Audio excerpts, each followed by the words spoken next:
got the hilarious top 10. And oh my goodness, to top it all off, you got me every morning, baby, from 6 to 10. Woo! Right here on 107.5, baby, WBLS.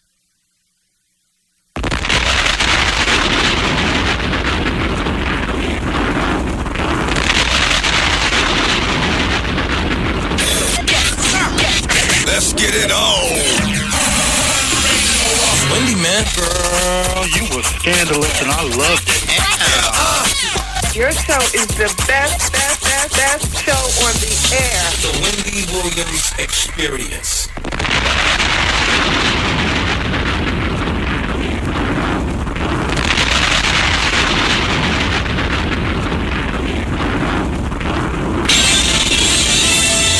And now we're pleased to bring you our feature presentation. Ladies and gentlemen, what you're here about to witness, the greatest queen of all time. Okay, party people in the house. Turn it up, yo. Turn it up. This is it. Allow me to reintroduce this queen. From west to east. Just better get it right. Y'all know the name. Wendy Williams. Been in this game for a while. Take a crack. Ain't nobody It is phenomenal. like the queen. Right here. Who the world is this? So much drama. From yo block to yo block, heard of the number one female. Been doing this for years. Barbershop, beauty salon. Who the world is this? So much this. Again and again. Wendy Williams. Bringing your name up. A lot of you haters Scared to death. She at it again. Wendy Williams. She in it the win. Wendy Williams. She back and she staying. Wendy Williams. The ain't playing. I like that. The winner of the Gangster of the Year Award. Once again. Introducing the queen. Hello? I'm not doing a reality show. No! Damn Art. F you. No. Hi, everybody. Yeah. Welcome to the Wendy Williams Experience. Sean Paul's coming in today. Oh, love me some Sean Paul. Ladies, Sean Paul's coming in. Plus, we'll talk about, all the celebrities making the celebrity grist for the mill and last night's VH1 Hip Hop Honors. Oh, boy. We've got Advice Hour coming up next hour. You know what? Now is the time to fax me your letters with your snafus and things going on in your life. Because really, if you fax now, then I have a chance to look over your questions and zhuzh up an answer in my mind. So for next hour, everything is well rehearsed and planned out. Do you know what I mean? In addition, the phone lines are open right now at 866-GET-WENDY. Call about what you want. Hey, everybody, it is what it is. So welcome to this mess. It's called the Wendy Williams Experience.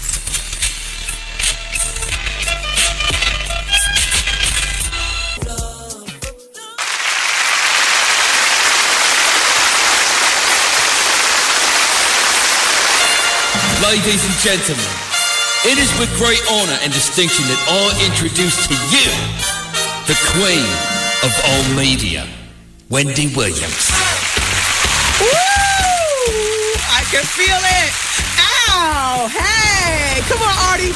One whirl around the dance floor. Ow! Catch me! Ah! I'm sorry. Woo! All right now. Good afternoon, good evening, good morning, wherever it is, wherever you're listening. How you doing? And welcome to the Wendy Williams Extravaganza. Hey. All the band of merry men are here. China. Hey. Woody. Oh. How you doing? No, see, Woody is a button down there, and Goose is so slow. Hit it, Goose. How you doing? How you doing? How you doing? Is it turned on? How you doing? How you doing? Hey, everybody. I'm out. Really, Goose. Brooklyn, where you at? Jersey, I see you. How you doing? Hey, Philly. What's really good? Ow. Miami. Everybody Yeah, listening baby. online in Atlanta? Yeah. LA, Chicago, Hartford, Cleveland, South Carolina, Shreveport, Alexandria. Check 1, check 2. Armed Forces Radio. All right, I can feel it. Ow. I got a good night's sleep last night. Can you tell? What put you to sleep? All right. Well, Uh-oh. to be honest with you, I was so exhausted. You know, I was going back and forth between the VH1 Hip Hop Honors and Growing Up Gotti. Why am I so committed to that show, Growing Up Gotti?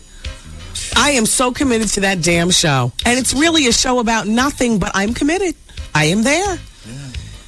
I barely caught like the first hour of what was going on VH1 because I was back and forth. The Gottis are in Italy. And then John wants to box. So, you know, and Victoria is going to be acting. She's terrible. But they gave her the job. Oh, really? Yeah, she's a Gotti. Much like you get your acting jobs, Art. Wow. You're the Artie. Yeah.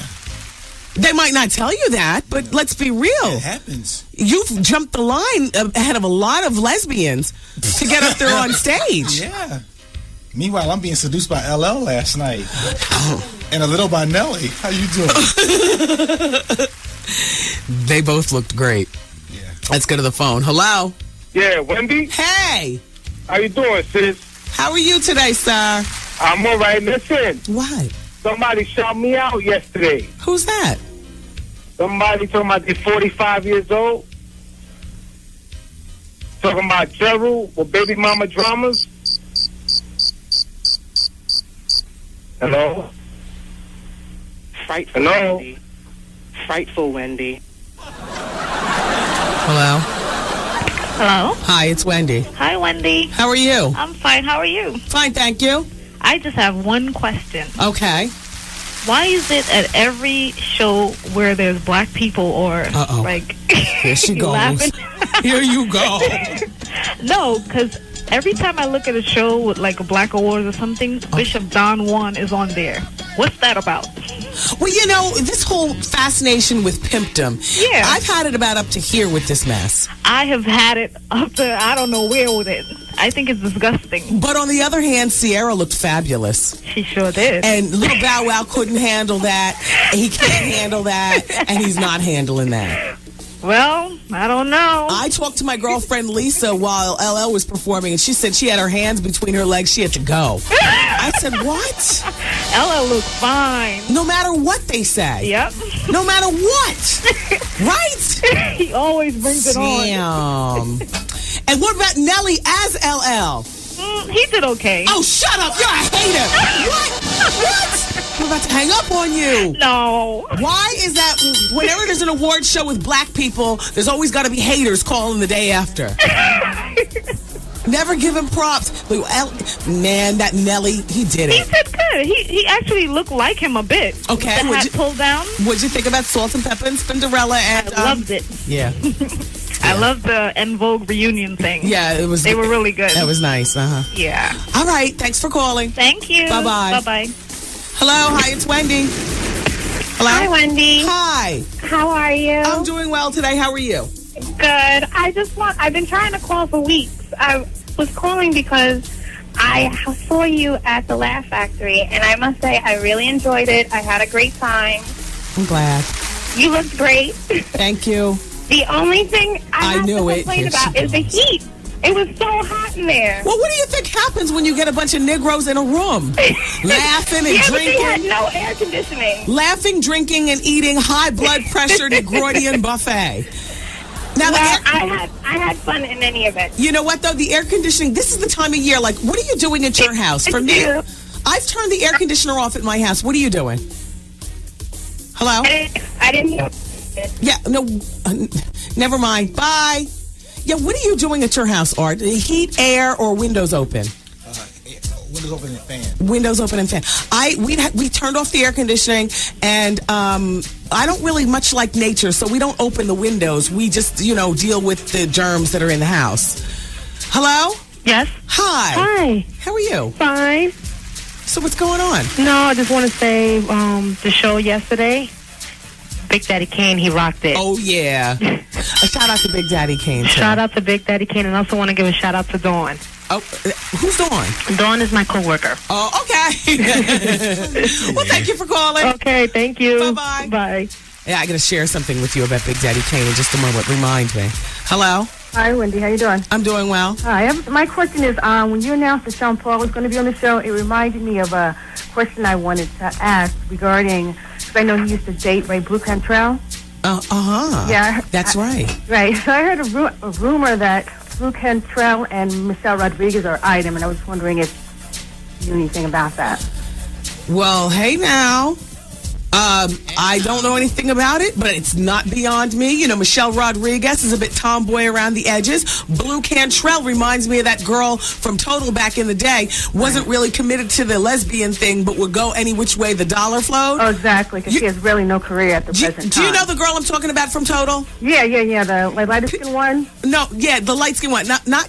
It was Keisha? Keisha. Right. Yeah, when I heard she was with Missy, I said, she's not committed to that. She's just going for the paycheck. That's right. I hear that. Wendy, I'm going to see you tomorrow night at the Laugh Factory. You going to be there? Excellent. I was just talking with somebody about the Laugh Factory. She said she had fun. She said that there was no air conditioning, but I was talking about how this is that time of year when some people have it on, some people have it off, whatever. Yes, I'm going to be there tomorrow night. Everybody, Times Square is the place to be at the Laugh Factory. It's the Wendy Williams Comedy Experience. Oh, okay. Okay, good. I'll see you there. All right, bye-bye. Okay, bye. Mm-hmm. A special shout out to Big Daddy Kane, because here's the thing. When I had to abruptly leave the VH1 Hip Hop Honors red carpet, because my husband manager said, pick up your ish, drop the mic, let's go. And I left because he found out something that I didn't know, because I was busy, being Miss, media queen, on the red carpet and stuff, paying attention, smiling. I'm chatting with Big Daddy Kane. I'm doing my interviews, for my show. And so he said, drop your... And I told you yesterday that, with certain people, me being one of them, like, I don't play with 911. Art, when I call you, I don't call 911. So, because I always express to you, if you ever see 911, I mean, call me right back. And if you ever address me and say, drop your... let's go, then that means there's no time for the back and forth. Let's get that out. So that was nothing, just to clarify, there was no rift between me and my husband. It was business that needed to be handled right then, because she was going down and I needed to... In the meantime, it has come to my attention that Big Daddy Kane, who I was in red carpet conversation with at the time, called up his former DJ Mr. C, who happens to be cool, with my husband and our whole cipher. Kane's feelings were hurt. Kane thought that I left because of something that Kane did. Kane, no way. Kane, I love you. You understand, Kane, man, you know how me and my people roll. So, there was nothing against you, and you did a bang-up job last night at the Hip Hop Honors. You still got it, dark and lovely. Yeah, you still got it. So, a big shout-out again to Big Daddy Kane. You know what? And a shout out to the DJ Mr. C one time, too. The finisher. It used to be strongest finisher in the game, but he cut it down to the finisher. So anyway, everybody, have you ever been a victim of a hate crime? Yesterday's People Poll question on thewendywilliamsexperience.com. 20% of you said yes.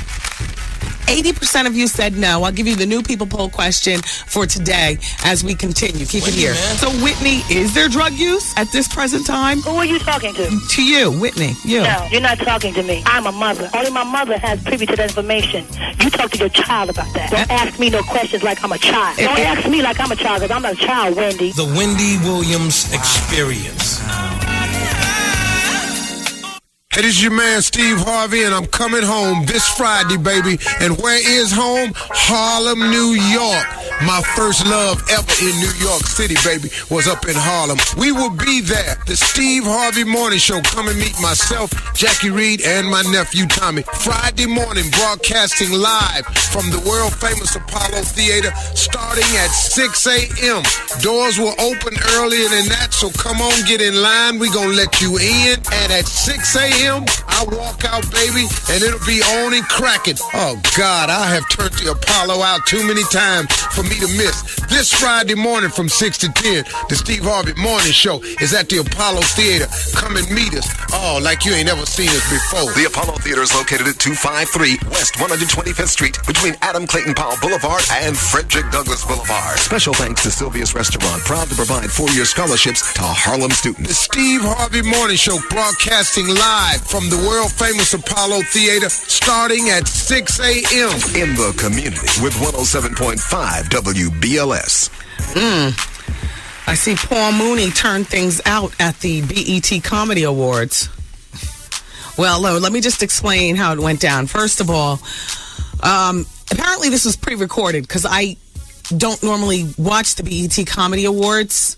I'll go in and out, you know, like I won't plan to be there. But it was taped on Sunday night in California, and they say it's going to be on TV tonight at 9 o'clock. All right, so check out the BET Comedy Awards tonight at 9 o'clock. They say there were a lot of N-words, B-words, and MFs going on at the Pasadena Civic Auditorium. And Paul Mooney was in the spotlight because he said some not-so-nice things about Diana Ross. Before I go into what he said, let me just say I'm all for freedom of speech. And, it's just comedy. However, they say, and I guess a lot of this will be bleeped out. I have no idea what BET is going to do with the footage. I say play it and let us be the judge, let us just play it. But he was mocking Diana Ross's drunk driving arrest, which happened 3 years ago. And he was also mocking the death of Diana Ross's husband, Arnie Ness Jr. You remember Arnie was mountain climbing back in January of 2004, fell off the mountain and died. Tracy Ellis Ross from Girlfriends was sitting right there, like in one of the front row areas, watching all this go down. She walked out halfway during Paul Mooney doing this mocking. So Steve Harvey of the WBLS Morning Show had to get up and go console Tracy. This is what Steve's quote is. I mean, he probably talked to you about it this morning. If not, Steve, talk to them about it tomorrow morning, please. I was just letting Tracy Ross know that all of us love her and her mother. Paul Mooney did the thing about her mother getting the Wake Up Award and then made a joke about her father disappearing on a mountain. This girl has lost her stepfather in a mountain climbing accident, and her mama is Diana Ross. Ish. That's big time love. Diana Ross, I just felt like since she was sitting right there, just let the audience give her some love. Comedy shouldn't be effed up like that, especially at the expense of someone sitting right there. You gotta let that weight up off her. The crowd wasn't laughing either. In the meantime, here's some quotes from what Paul Mooney was saying. How can somebody get arrested for being under the influence and go to jail and be over the top? I think that's over the top, don't you? Agree or disagree, folks? No comedy is that over the top. This is what Paul Mooney's still saying. When you're a celebrity and you do crazy stuff, that's the game. Then he went on to say, I didn't know her mama could have been in there. That's not the point. I didn't drink and drive. Wait. At that point, he was asked about the fact that Tracy Ellis Ross was in the room while he was delivering his diatribe against her mother. Oh, and this is what Paul shot back, knowing that Tracy Ellis Ross was in the room. I didn't know. Her mama could have been in there. That's not the point. I didn't drink and drive. Now I'm responsible for Diana Ross. All of a sudden, if you scrutinize Jay Leno and David Letterman the same way you scrutinize me, then I'll agree with you. But if you don't touch them, white folks don't touch me. They say whatever they want every night. Let me see. What else has he said? Oh, then it's, Steve talking back out. Well, I mean, I like Paul. He's got his place. Just, this was in bad taste. You know what I mean? Reaching. Well, that's why he's not here anymore. Exactly. Ergo, the Steve Harvey Morning Show. Yes. Oops. Can I say that? Paul Mooney. No, I mean, Right. I mean, I like Paul and stuff, but what was that? Yeah. He's just not, Yeah. That was like a long commercial before Steve Harvey. Yeah, man, exactly. At one point, I thought BLS was going to let him ride out the full contract or whatever the hell was going on. No, they're quick here. They just, I'll buy you out and get you on your way. Yeah. You can time to start something new. Yes. Steve Harvey. All right. Well, apparently Steve soothed and saved the day at the BET Comedy Awards, and he soothed and saved the morning here at WBLS. Thank you, Steve.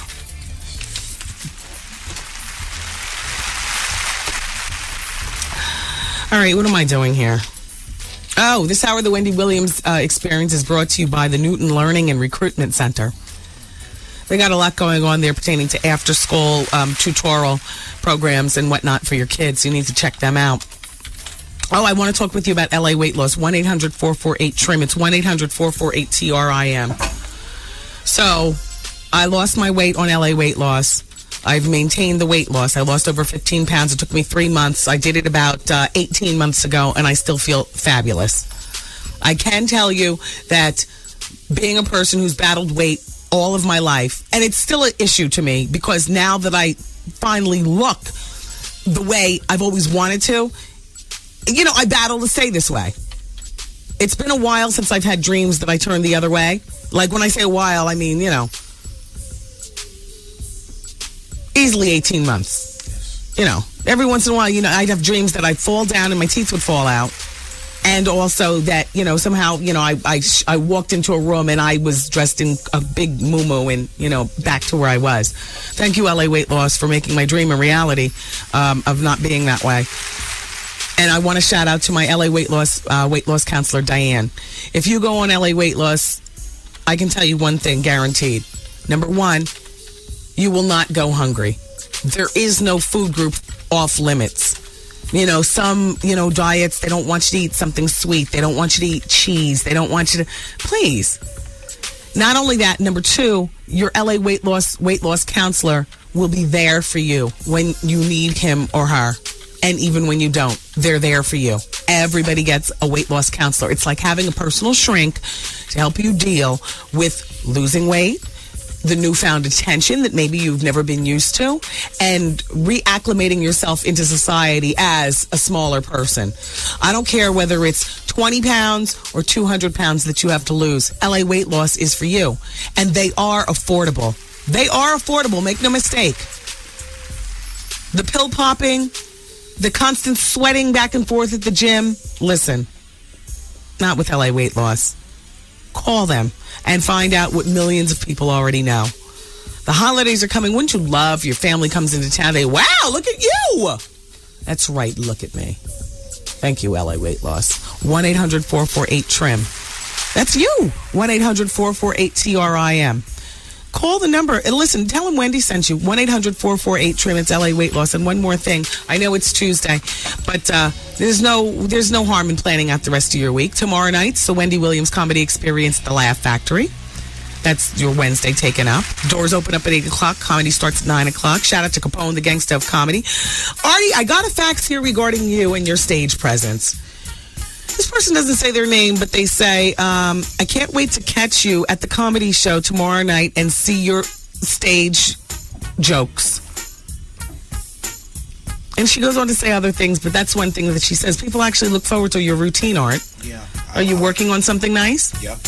Very nice. Sure am. So, check out me, Artie, Life at the Party, Capone, the Gangsta of Comedy, Ken Black, the Negroidian Buffet, and the rest of the comedians. And you never know which comedians pop up, but it's always a great time at the Laugh Factory in Times Square. And then Thursday night, the Shadow Night Club is free. Free on Thursday nights, elbow to elbow on Friday nights. Saturday nights, it's Chuck Chill Out on the mix at the Shadow. And looking forward to Columbus Day, Sunday, Monday. Monday, there's no work for a lot of people for Columbus Day weekend. So don't forget about the Shadow for that Sunday night. It's the Find Your Match affair. You go in there, you hook up with somebody nice. Maybe we're bringing in the new year with a special friend as opposed to, hey there, lonely girl, like usual.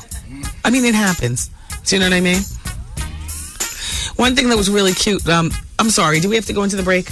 Oh, I'm sorry. All right, everybody. It's the Wendy Williams Experience, and I'm here until 7 o'clock for you on 107.5 WBLS. Hey, Wendy. Hey, sir. Listen, I'm a foster child. Let me start out by saying that. I'm 32 years old. I've been with my girl for 8 months. Uh-huh. I never met her parents. Never met her family. I met them last night. Her mother is my birth mother. Shut up. Because if this was a fact, I wouldn't read it. I think you were lying. No, I'm not. Okay, so in other words, you all are half brother and sister. Have you had sex with her? Yes. Ew. Oh, exactly. Oh. Look. Did she go down and give you a professional? Come on, Wendy, yes. Oh, my God. You got beat off by your sister. Yo, did you go down on her? Yes. You've been with her for 8 months. That's a lot of sex. Yeah. Oh, damn. So what is your question to me? I don't know, man. It's a rap, you freak. This thing right here. Miss a day, miss a whole lot. Coming through your speakers, boy.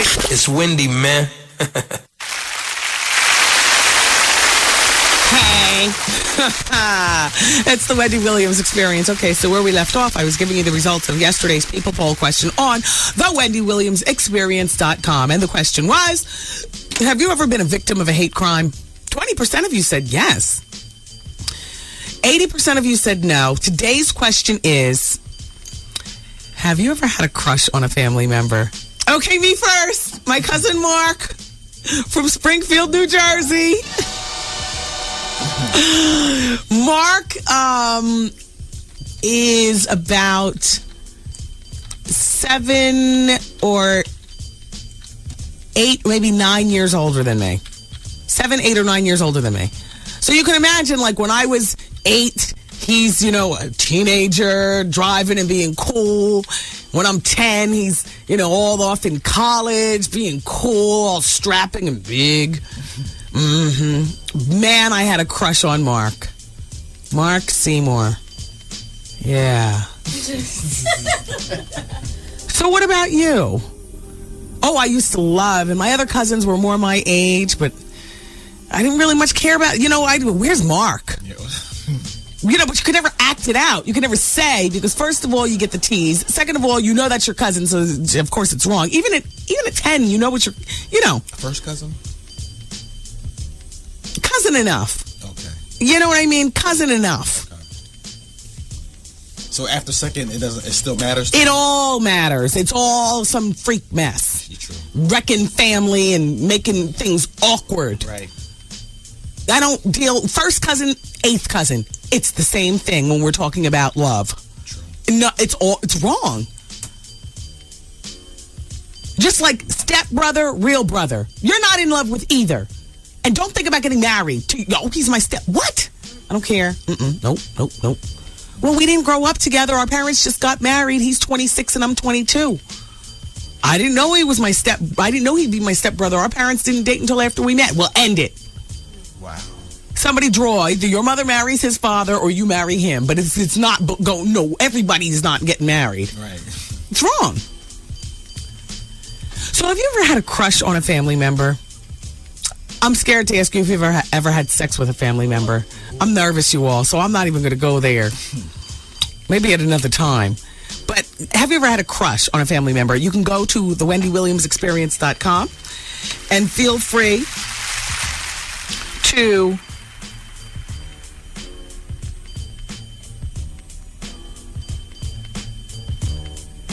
what? Answer yes or no, damn you. There's a person on America's Next Top Model who has a dilsey? Or used to have a dilsey? Oh. Okay, they are really trying to get people to watch this show. But you want to know what? Just because you're suggesting it, I'm looking at her picture, I'm saying, yeah, I can see where that used to be a man. But it's in your mind, though, right? It's in my mind because it's already been planted. Yeah. Because Tyra's reaching, and we follow. We always follow the reach. Yeah. Yes, we do. Now I'll be watching. But it doesn't come on. It comes on every Wednesday night. I'm at the Comedy Club on Wednesday nights. I need that repeat, though. Listen to this just in. Maybe Tyra Banks' boobs aren't the only thing they should be testing for realness over at America's Next Top Model. A longtime top model enthusiast close friend tells me he's convinced there's going to be a major plot twist this season when it's revealed that the contestant Corinne either has a dilsey or used to have a dilsey. Apparently, both my friend and Tyra were taken aback by Corinne's Groucho Marx eyebrows and impossibly sharp jawline. I know my guy is a master at spotting any type of artificial turf on a head, male or female. But only time will tell if he's the master of this art as well. He certainly wouldn't be the first. It wouldn't be the first time a reality show tried to throw us a curb. Stay tuned. Where's Gay Steve? Gay Steve, step up to the plate. Are you watching America's Next Top Model? I didn't catch it last week, but I'm definitely tuning in tomorrow. All right, well, here's the letter. Here are the stats. That's the person. Can you please watch and file a report, please? From this picture. Yes, right? Do you see the love trail and everything? Or is that dirt? That's a very hairy woman. It looks like it, yeah. That Her eyebrows are crazy. That could be a man. You know what? It would not be unlike a man to be able to beat face as good as a woman and pass for America's Next Top Model. And it certainly would be a fabulous plot twist to the show. It would. And it would show all women, you know what? When they concentrate on it, sometimes they can affect it better than us. I've already been called a man. So with that said, did Pep have the look last night? Yeah, she's had the look since forever. I like her look. Yeah, I like her look too. Yeah. She is fit as a fiddle. Yeah. I'll tell you what. But she's always had the manly look. And I'm saying that because it's been thrown to me, and so fine. I look in the mirror sometimes, even I see it. Damn you all. Putting it in my head. I look at the mirror, I say, how you doing? You want to know who else has been thrown the manly look? The Game is saying that Olivia's real name is Oliver. Oh! This just in. Uh-oh. Rap diva Olivia is laughing off slights made against her sexuality by former G-Unit label mate The Game, insisting she's staying faithful to her boss 50 Cent. While many have fought back, Olivia plans to keep her thoughts about her former pal to herself, even though Game refers to her as Oliver, suggesting she was born a guy. She says, why should that bother me? That's funny. We're so nonchalant about the whole subject. He's the one still harboring feelings. She added, whatever 50 does, I'm going to support because he's a great boss and you shouldn't go against family. Yeah, I think people who fight back too much with all that proving, it's like Tyra Banks and her fake breasts. And you go through all that proving, that's like, that's like Olivia pulling down her pants and you getting a flashlight. And by the way, I've done that on a post-op and you still can't tell. You know how curious I am. But you don't understand what I'm saying? You protest too much, and it definitely you look guilty. So, Olivia, while I don't know you, you're doing the right thing. Tyra, you have the implants, and regardless of what the unplugged ultrasound and the swinging, let me tell you something. Before mine were replaced, they were approximately 6 years old. The skin had started to loosen up. They were holding them up all nice and tug. They were pendulous as well when I took off my bra. Shut up. They don't stay up like this forever. The skin loosens. They get pendulous. You go in, you get new ones, a little bit bigger than the ones before, so that they poke straight at you. In 8 years, they'll be swinging down again. I'll get them replayed. Please. Anyway. It's Wendy, man. I got slayed so well. Made me do things I don't even do to my husband. Oh, my God! Yo, did you catch this flashback? Artie, you tell Miss Wendy, you're not going to run me out of town. I'm staying right here in Philadelphia, and you need to respect that was an embarrassment to me. And just because you're a freak, you don't have to let the whole world know it. My church friends are even listening to it now. You need to get that crap together and do what you got to do. I can understand it's your job and all that, but you have to go into detail about all that freaky stuff. How you doing? End of message. This is it right here. Miss a day, miss a whole lot. Coming through your speakers, boy. It's Wendy, man.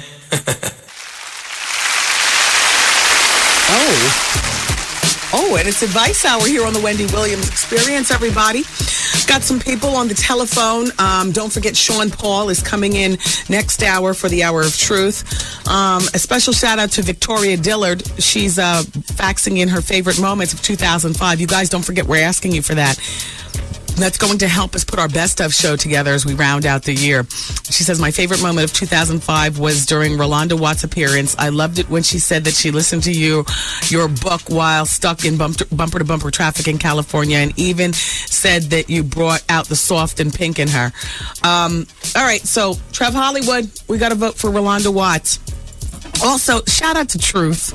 Truth, you know what I appreciate about you most of all is that you ride with the show, and you are very opinionated, and I got your most recent facts, and thank you very much. Why didn't you identify yourself if we saw each other? An apology accepted. Now, let me just read this fax first. Dear Wendy, I'm happily engaged to my best friend who has children with his ex. They have a certain relationship, of course, for the kids, and that's fine with me. She thinks he's there for her personal, although he's told her he's not. And she keeps trying, crying, and the famous, I'm dying. What a joke. Will she stop? What's the blockhead's problem? Do I have a say in something? I smell trouble. I mean, it seems like your man knows exactly what she's trying to do, which is basically trying to seduce him again and break up you all's relationship. One of those, if I can't have him, neither can you. But as long as your man, your fiance, because you said you were engaged, as long as he remains focused, and the focus is on you and his children, and it has very little to do with her. Maybe once you all get married, maybe you can go for complete custody. You know, where she's the one doing the visiting. Why don't you try for that?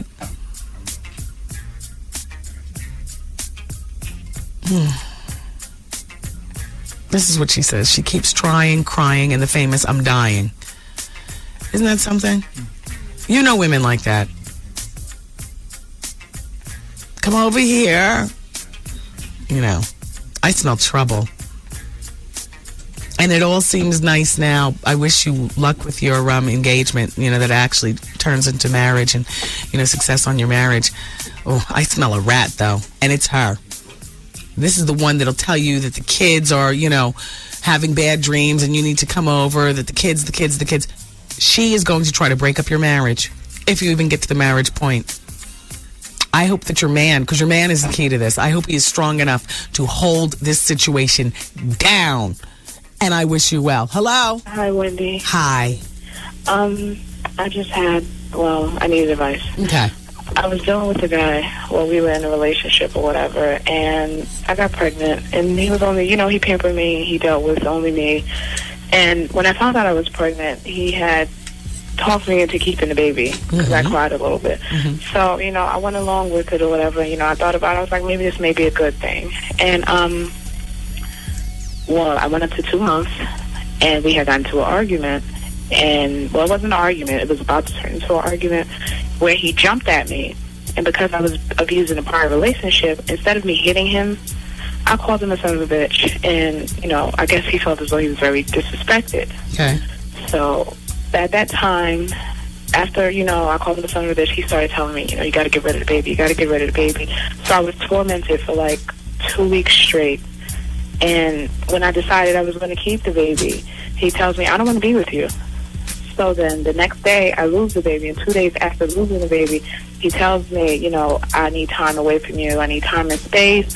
I'm not trying to hurt you. You know, I'm not cheating on you. And come to find out, the reason why he was actually tormenting me or whatever, and used me calling him a son of a bitch as an excuse, was because he was dealing with his ex-girlfriend. And I love this man to death. How long have you been with him?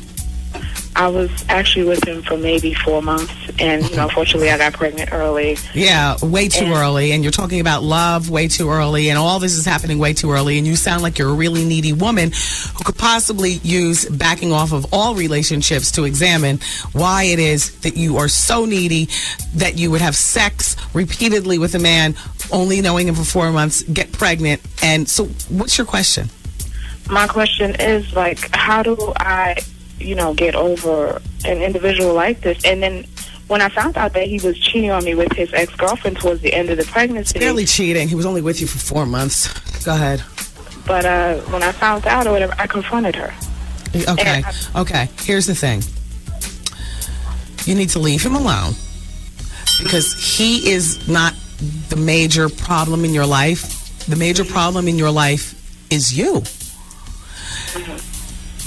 You confronted a woman who was his ex. Because I didn't know that they were actually dealing with each other. I just needed, you know, are you guys dealing with each other? She said, yeah. And she just started coming out. We were engaged. We were together for 4 years. They have more of a history than you. If anything, you were the go-to woman while he was trying to sort out his feelings with her. And what you did is you made the mistake of sleeping with him with no condom. I don't know what kind of lie he told you about how, ooh, baby, it's just me and you. You have no birth control pill of your own. You let your emotions get carried away. And I understand, believe it or not, I understand falling in love in 4 months. But what I don't understand is... I don't think I was in love with him. I think I loved the person who he was, how he took care of me. I understand that. But the inability to back off after only 4 months is... Because I was pregnant, Wendy, you know. No, but you said after you lost the baby. So but I lost the baby because of him tormenting me. Okay, so how you get over it is you move on. That's how. It's going to take you time to get over the miscarriage. Since you were so emotionally involved with him, it's going to take you a moment to get over that. There's no quick, fast way, but I can tell you one thing. It sounds like you're a young lady who can use a little bit of introspective reflection. Yeah, that's what I thought, that maybe I needed peace of mind and just self-healing to find out who I was. Exactly.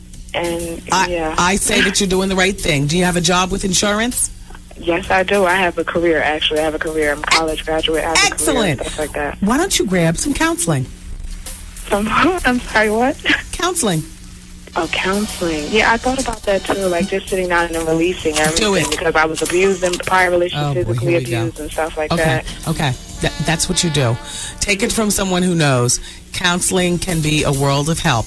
Doesn't mean you have to commit to it for the rest of your life. You might only need 2 months, 3 months. You know, you decide. Don't let your counselor decide, because your counselor's just trying to get the money, okay? Okay. You decide how often you need counseling. You might want to start it off once a week. You might want to do it through till, say, next year this time. Maybe in 6 months you can sort it out and be off on your own. But the quicker you get to counseling, the better you'll feel. And then once you're in counseling, the quicker you get out, the stronger you'll be without that support system of relying on a counselor. Okay. Okay, good luck. Thank you. Bye-bye. Bye. Yeah, I vote for counseling. I'm in and out of therapy all the time. You know, I go for a particular thing and then I leave. 3 months here, 5 months there. 1 appointment just to scream and vent. You know. Hello. Hello. Hi. Hi. Welcome to Advice Hour. Hi, it's Wendy. Yeah, how can I help you? Yes, actually, I would tell you my whole office has been, like, listening to you, trying to get through to you all week. And, hello? Yes, go ahead. Yes, I know you've been talking about people, transvestites, stuff like that. I have a question. Okay.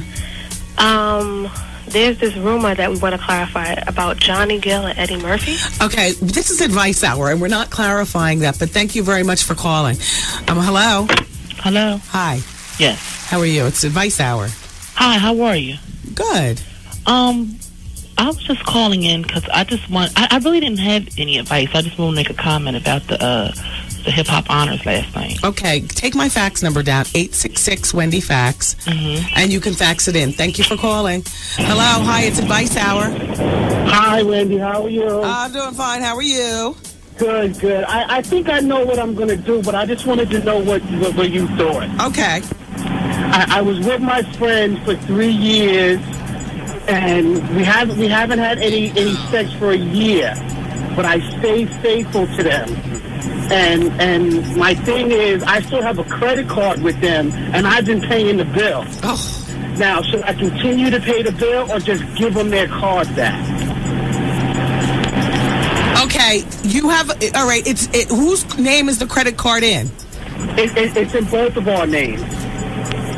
I think that before you lever the boom to end the relationship, you should both agree to close down the account.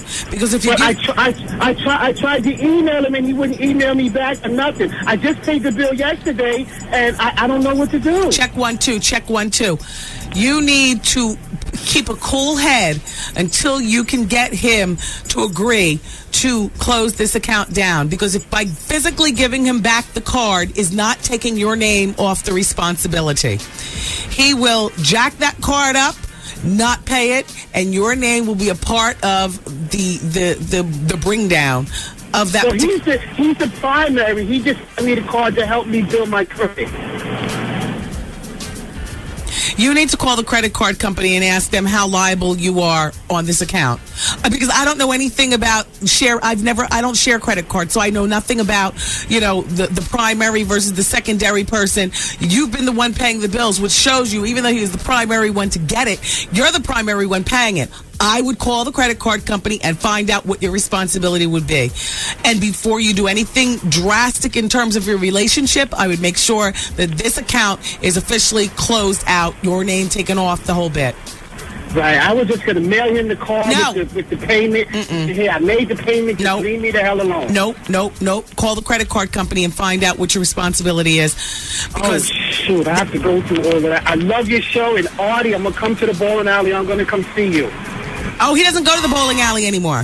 No, there's no more bowling? Nope. So I have to come tomorrow.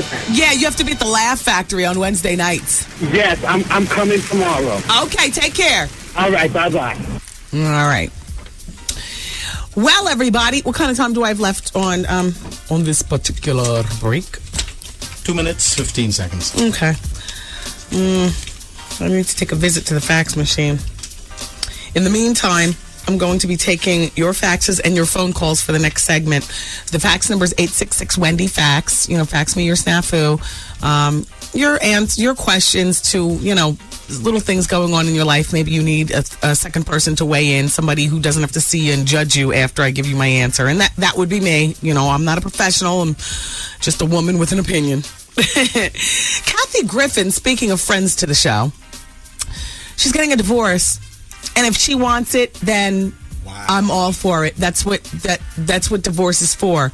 The great thing is we all love her show On the D List, and I was a little hurt when I found out, because her husband's on the show, and supports her. He supports her. Yeah, I thought that as the husbands who are managers who are out there trying to deal with that Hollywood thing, I thought that they seemed like a pretty damn good couple. One thing is, I can never picture either of them having sex. I can't picture, maybe because Kathy is just so Kathy, I can never picture having sex. But then again, I looked at him. Do you ever look at people like that? I do. I could never picture him wanting sex. You remember he was going for his appointments for the gastric bypass on the show and stuff? Well, apparently, she's seeking the divorce from Matt, her husband, of 4.5 years, citing irreconcilable differences. Kathy's 43 years old, and they don't have any kids together. And she is also asking for no spousal support to be awarded to him. So she's not paying. She just wants him to get out of, I guess, her house. And we'll talk more about that. Plus, I got America's Next Top Model drinking game. Wendy, and man. Advice continues next. She called me at home and I was listening to your show. And she says that she doesn't know any straight guys that listen to the Wendy Williams show. No. Plenty of straight guys listen to the show. All right, so yeah. Ow. So what should I tell her? Tell her how you doing. The Wendy Williams Experience.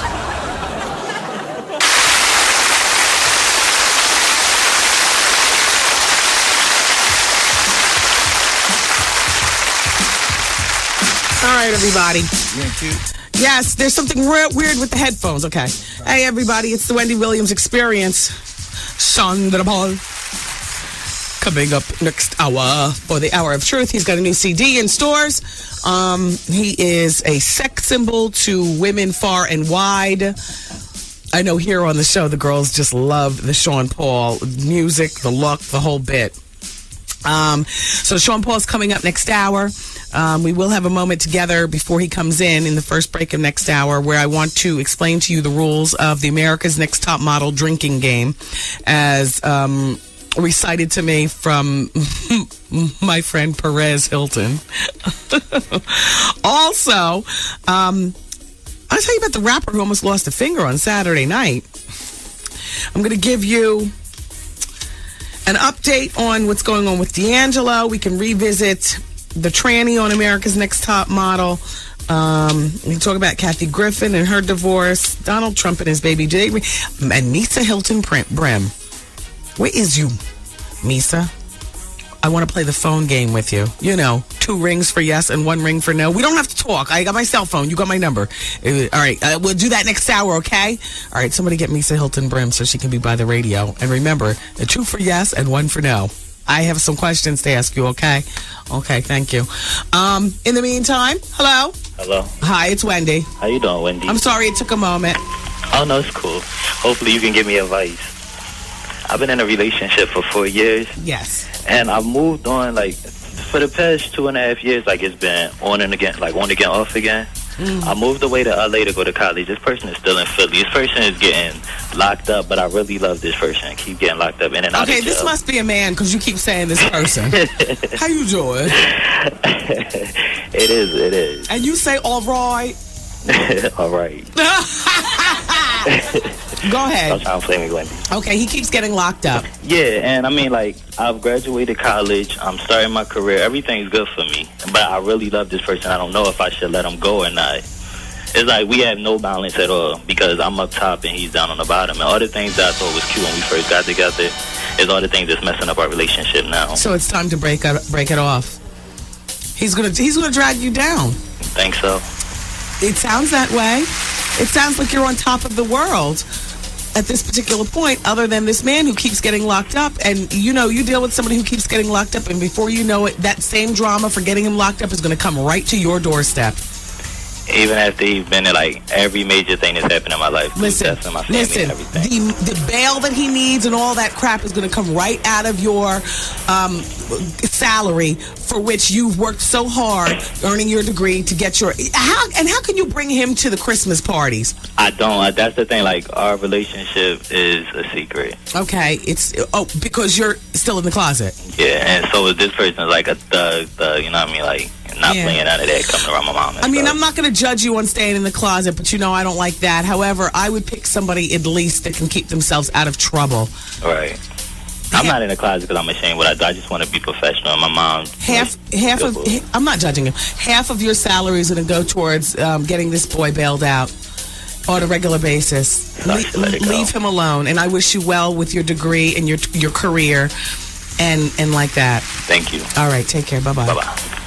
Hello, hi, it's Wendy. Hi, Wendy. I'm your fan. How you doing? I'm doing well, thank you. Hi, this is Robert from Brooklyn. How you doing? Hi, Robert.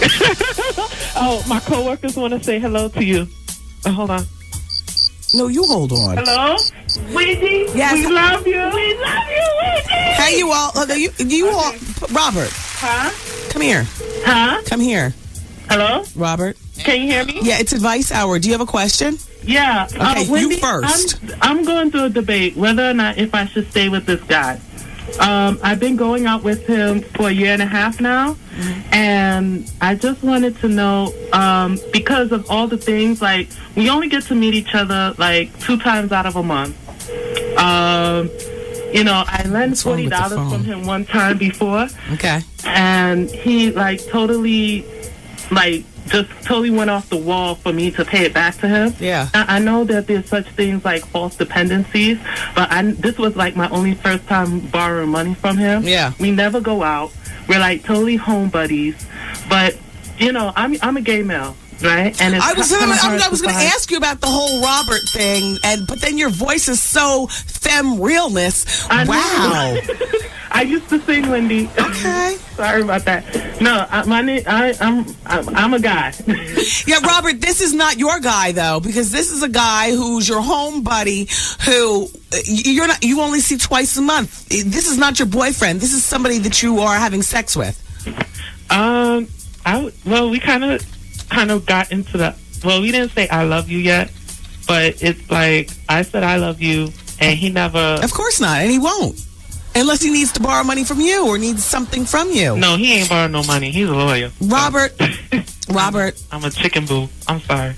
Yes, that's exactly what it is. You are his twice-a-month chicken boo. Oh, no. Exactly. He's a lawyer. He's not bringing you to the company Christmas party. I know. You are not being brought home to meet the parents. He never came out to his parents. Yeah, and he's not going to come out to anybody. You're going to be his down-low lover while he goes and finds himself a wife because of the glass ceiling corporate. Well, no, he's fully blast gay, right? But the thing is, I'm 22 and he's 41. Okay, Robert, leave him alone. Why? Twice a month, Robert. I mean, get what you can out of him. Is that what you want me to say? You've got to compartmentalize this relationship. You got a sugar daddy. Oh, no, he doesn't pay me like that. What? No. Just in terms of somebody who comes over, is nice to you. Frightful, Wendy. Oh. Okay, the money would be nice. Robert, what is your question to me regarding this relationship? Should I break up with him? Yes, Robert, yes. I don't know. It's just that I always, like in the gay world, it's like they always cheat. It's always about the bar scene. It's always about drinking and drugs. This is all about mistrust and dishonesty. Sounds like the straight world, too. I know. But Robert, then, he's like he's a person that never does those type of things unless I'm being too naive. Like my coworkers here, they said that he works all the way up in White Plains. I'm down here in Brooklyn, and he's like never. Robert, he's got a whole nother life. Oh. Mm-hmm. Like R. Kelly in the closet. Mm-hmm. Oh God. Robert, can you sing something for me? Oh God, Wendy, I haven't sung since the age of 10. Please sing. Is this one thing that got me tripping? Is this one thing that got me... Oh God, no, Wendy, don't have me singing on here. Everybody is laughing at me in the office. But Wendy, thank you so much. Bye, Robert. All right, you're like my Bible. Everybody loves you here. Thank you, Robert. It's Wendy, man. My boyfriend's a slob. When we're in his living space, it's kind of a turn-off. And he doesn't empty the garbage, and he never cleans up his room, and there's stuff everywhere. Does he at least change the sheets so that you No. The Wendy Williams Experience. The Wendy Williams Experience is on the radio. I was just reading something regarding Bill Cosby, how he apparently has a problem with the Boston Globe, which is a big newspaper in Boston. Apparently, he was upset over coverage regarding his personal life, and therefore he's got a clause in his contract when he performs in the Massachusetts, Connecticut, in New England, in other words. And that clause is basically, do not advertise in the Boston Globe. If you advertise in the Boston Globe, I will not be appearing for you. He was not happy at all with the personal coverage of his life. So, that's what Bill Cosby. Now, D'Angelo. Oh, by the way, Sean Paul will be in this hour as well, everybody. So keep it where you got it. The R&B singer is, recovering apparently very quickly from his very bad car accident that left him hospitalized for several days. Now, this accident happened last week, and I talked to you about how he was driving his 2003 Hummer on September 19th, and it crossed the roadway and struck a fence, and he was ejected from the Hummer. The cops say that he wasn't wearing his seatbelt. Initially, he was in critical condition in the hospital, but his lawyer says that he was banged up and bruised, but apparently there were no broken bones. This is a quote from his lawyer, Londell McMillan, who also happens to be Lil Kim's lawyer. We'll get to her in a minute. Londell says he has no cast on his body. He's walking around, and he's certainly talking. He's anxious to finish recording his masterpiece, and in the meantime, this is what D'Angelo says, from his mouth to your ears. I banged up my ribs, but other than that, I'm fine. So he was out of the hospital in 2 days, and he's ready to get back in the studio. Strong guy. Strong guy. Sure. Wow. Good for him. Well, and as far as Lil Kim, today is the day that her new CD, The Naked Truth, is in stores. And I'm sure everybody will be going out to get that. 5 mics in the Source magazine, her CD before, turning herself into the Federal Detention Center, of course. And this is what she says to all of her fans. I want all my friends and family and fans to know that I'm in good spirits and I'll be fine. Each day I read, sharpen my focus, and grow. Of course, I wish I could be out to celebrate the release of my new album, The Naked Truth, but instead I'm looking forward to taking advantage of the time to work on my personal development. Thank you all for your continued support. And her attorney says, I was amazed at how good Kim looked in my 2 visits that I've seen her in prison since last week. Even in the jumpsuit, Kim still had the style and the swagger of a star. Kim respected her inmates and they respect her. She will turn this experience into a positive reality for herself as well as her fans and her community. She's evolving into a remarkable person of faith and courage. But of course, so shout out to Lil Kim. And by the way, Megan Good, who is getting married on October 8th, doggone it, to Joseph Gordon-Levitt. Who was the girl that I said was supposed to be her bridesmaid? Why do you always act like you're thinking of something? You're barely in the room physically during this show. Mentally, you're always out to lunch. I remember you saying that. No, you don't remember crap. Yeah, it was one of those Misha Barton-y type girls. I just can't remember. Somebody fax me 866 Wendy fax. Or shut up. What? Look, wrong buttons. Look at him. Meant to press the laugh, press the drum roll. Hello, stay with the class. Hey, sorry. You act like your life is so tiring outside of here, like you're balancing so many different things. I know you act in your plays and, you go to the Foot Palace or whatever you do. You know what I'm saying? But you've got nobody to answer for in your house but yourself. You float in and out when you want. It's advice hour. No, it's not. No, it's not. Look, stay with the class. Look at him. Okay, sorry. Stay tuned for Sean Paul, y'all. Are you sure that's who's coming in today? Yeah, what the? Well, anyway, Chad Michael Murray from One Tree Hill is divorcing his wife, Sofia Coppola. Yeah, they've been married for 5 months.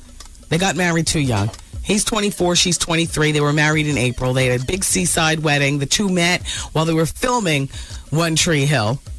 She plays the cheerleader Brooke Davis on the show, and he plays whoever he plays, Lucas Scott. And this is what she says. This is a difficult and unfortunate situation. I'm glad this is being resolved sooner than later. Murray issued a statement of his own saying, I'm sad to announce that Sophia and I are separating. This is a difficult time for me. Well, it's sad news all around. I'm sad for them. Now, with Megan Good's wedding ceremony just 2 weeks away, even though she's trying to keep it hidden, even making statements that she's not getting married, the question is, I think it was Misha Barton. She asked Misha Barton to be her bridesmaid originally. And then she found out that Misha Barton was the bridesmaid to Chad Michael Murray and Sophia Bush.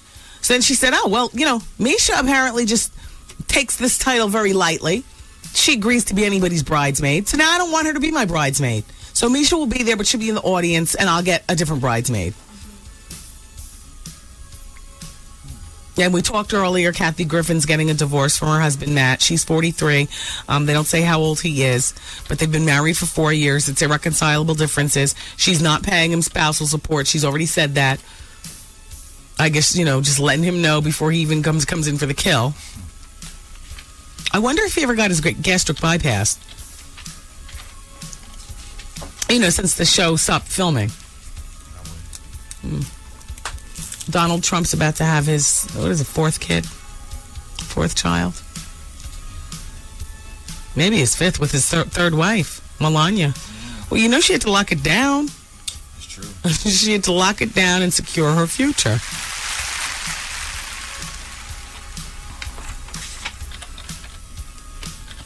Dear Wendy, my favorite show for the best of 2005 was your interview with Charlie Wilson. I swear I laughed until the end. That was the first time I ever listened to the radio show, and I laughed until I cried. Wendy, that interview was so funny. You guys had jokes the entire conversation. I'll never forget it. That's from BBP. Thank you, BBP. I'm going to pass that on to Trev Hollywood. And Esther wants to know if Omar Epps is married and has kids with Keisha from Total. Yes. They have a child together, and yes, they are married. And shout out to everybody at Skyline Administration. Wendy, I knew it. I thought that girl Corinne from America's Next Top Model was crazy looking from the jump, with that strong face and them Sasquatch eyebrows. And she has the wiry muscles and non-existent hips of a man boy. That's from Vanetta. Well, this is a reason to watch America's Next Top Model. Kudos, Tyra. You've done it again. Lazy Bone from Bone Thugs and Harmony, they say, almost lost his finger on Saturday night when an irate fan tried to bite it off during a fight. Well, according to sources, Lazy, Crazy, and Wish Bones were in Palm Springs, California. Notice our friend Busy Bones left out of the mix. Yeah. They were in Palm Springs, California at a club, and before they could even get to the venue, the show was canceled. The Bones camp said that police intervened fearing gang violence. A spokesperson for the police said that was not the case, and that if the show was canceled, it was because the promoter didn't obtain the proper permit from the city. In any event, the Bone Thugs visited another local club called Havana, and then they head back to their hotel, which they were staying at the Holiday Inn Express in Cathedral City. Man, I remember when Bone Thug was putting it down. They were staying at the Royal Plazas of every town. Holiday Inn Express. Well, according to the Bone Camp, Lazy and his wife were in one of the rooms with some friends and invited some fans to come up and mingle. Sam, they're trying to get back in the spotlight. There was an undisclosed amount of men and women in the room when one of the men attacked Lazy Bones, apparently disgruntled because the show was canceled. The distraught man was able to bite down on one of Lazy's fingers and a piece of the skin, and all the way to the bone. The man was then held by Lazy's friends until the police got there. The police said that the attacker was not arrested because Lazy refused to press charges or even cooperate with the police. So they rushed Lazy Bones to the hospital where the doctors were able to save his finger. The finger was stitched up, and he and his wife went off to Hawaii to rest. And then he's going to meet up with his group members in a couple of weeks, and then they're going to record a new album. Busy Bones left the group earlier this year, they say. But for the past several weeks, the other three members have recorded 25 songs with Swiss Beats the Monster, Full Surface the label, Cassidy the artist. Yeah. Shout out to Cassidy.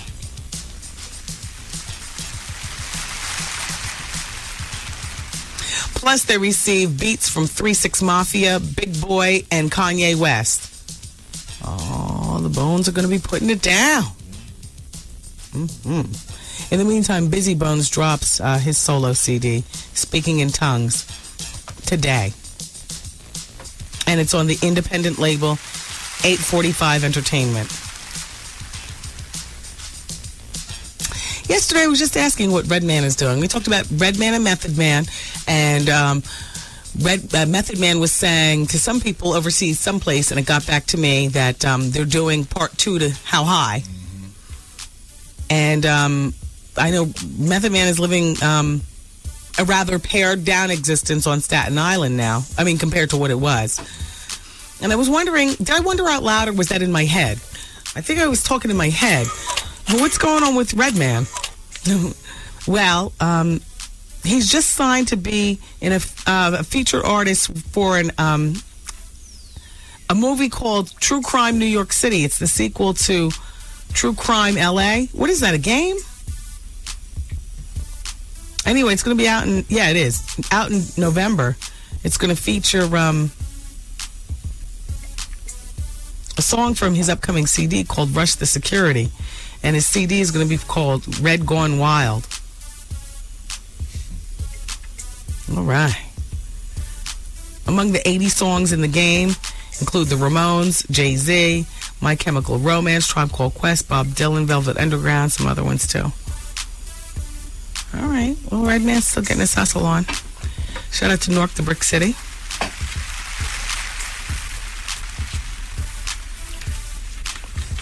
VH1 Hip Hop Honors came on TV last night. I mean, I thought the old school put it down. I thought Nelly put it down, too. Allison says, Salt and Pepper, garbage performance, could have been much better. En Vogue, why were they there? Nelly and Sierra, good performance. LL Cool J, great. That's the GOAT for you. Ice-T, tired-ass old man, trying to be gangster.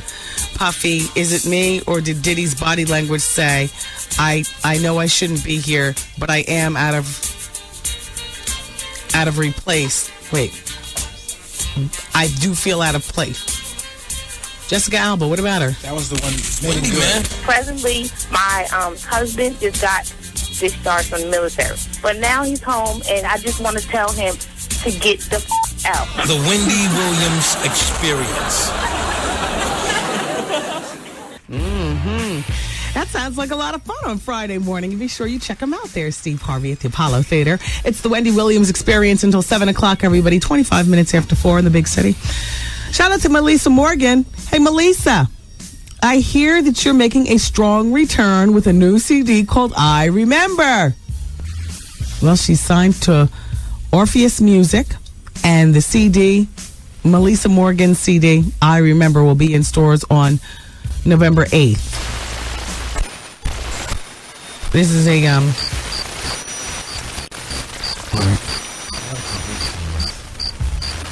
this album is Market is looking for, says she's got a new song featuring Freddie Jackson and how you doing? And Roberta Flack and Donny Hathaway. That's the song that they're going to do back together again. And so I like Melissa Morgan. Do me, baby. Her ex-husband was up here the other day, Shelly Garrett.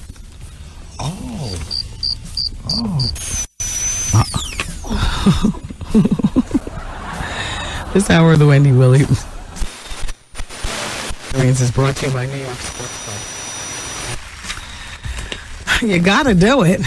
New York Sports Club. Hey, WBLS, we're having our Circle of Sisters this coming week. Is that yes, October 1st and 2nd. Saturday and Sunday. I'll be there on Saturday. Walking around, looking, trying to get in on some of the goings on there at the Jacob Javits Center. Oh, we got a lot going on both days. I'm confused as to which is going on either day. I probably need to visit the WBLS website to be sure Saturday's the day that I want to be there. I don't have that kind of choice anymore because the babysitter's already committed. So, therefore, Saturday. Yes. It's Saturday. Right after lunch is served. I'll see you all somewhere around 2 o'clock over there at the Circle of Sisters at the Jacob Javits Center. I'll just be walking around. Maybe I'll be there on Saturday and Kiki Wyatt will be there. Or maybe that's Sunday. I'm not sure. Can you go to the BLS website and tell me what's going on at Circle of Sisters? Sure. At WBLS.com? Yes. Jacob Javits Center is the place to be. A portion of the proceeds. Oh, wait. No, I'm getting my Circle of Sisters information confused. I know that there are fashion shows and seminars and live performances. Now, here's a little bit of the lineup. On Saturday, October 1st, Ray Chu and the crew from the Apollo are going to be performing. Kindred, the Soul Family, Heather Headley, Shanice, and Dwele will be performing. Good lineup. Yeah, so the tickets are... Am I going to be there the same day as Superhead? Can you tell me that? Can you go to WBLS.com? I'm going there right now. Because I would love to sit on the book seminar. Hear what Elin Harris has to say and Superhead has to say. Is that on Saturday?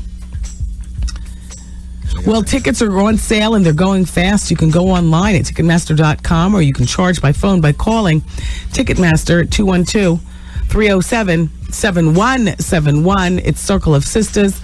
If you want to know which day you should be there, what you should probably do is do what I'm doing right now. And that is log on to WBLS.com and see the rundown of each day. Now, there's a Circle of Sisters party happening. You can join WBLS for this pre-Circle of Sisters party. That's going to be tonight at LQ's, 511 Lexington Avenue. Kiki Wyatt is going to bring her knife and her microphone, and she's going to perform. Lettucey's going to perform. You know what song Lettucey does. Yes. Hit it. Okay.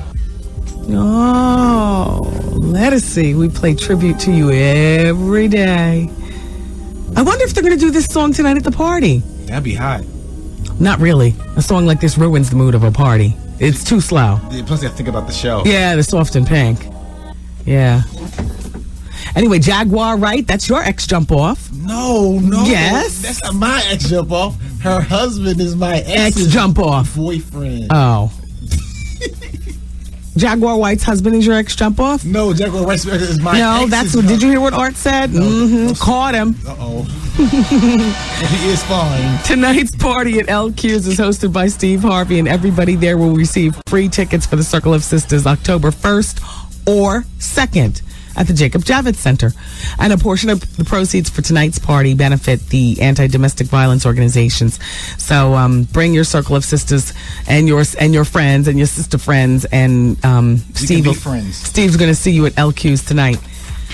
And I'll see you at Circle of Sisters. I'll be there on Saturday. Did you let me know what's going on, or you just? I'm typing right to Tina because it's hard to get on. I'm typing right now. What's wrong with the website? It's just too much going on where I don't see a Circle of Sisters thing to click on. You got to be kidding me. Yeah. There's no icon is what you call it. Even I know what it's called. There you go. You click the icon. You want to win Superhead and books will be there, right? I want to know just anything going on Saturday at Circle of Sisters. But now this line of questioning is done. Go to the website and find out what's going on, you all. Vaughn is coming up at 7 o'clock with The Quiet Storm. Sean Paul will be in on our next break. It's the Wendy Williams Experience till 7 on 107. What do I do? I already said it's sponsored by New York Sports Club this hour. I say, my business is finished here.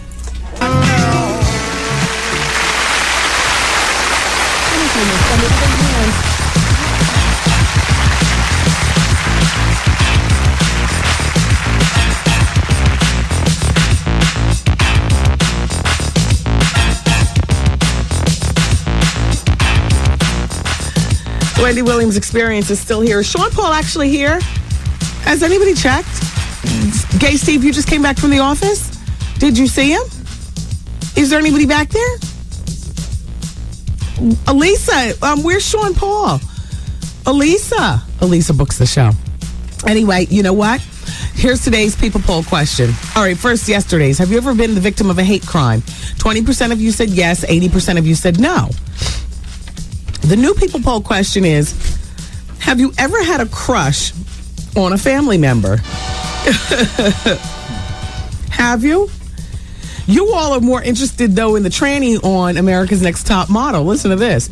Wendy, I thought something was strange about the woman on America's Next Top Model. I said to my sister, that looks like a man. Oh. And I thought, okay, well, a man can't try out for the show, but Wendy, my gaydar, kicked in, and I'm saying that's a man. Oh. Yeah, we talked about this a couple hours ago, if you're just getting here. Apparently that's going to, that might be a twist to the plot. And when you watch the show, you look at somebody named Corin. Corin, they're saying, is the tranny manny. Used to have a dilsey, does have a dilsey, something, tucking, whatever. Constance is listening in Shreveport, Louisiana. How are things going down there, Constance?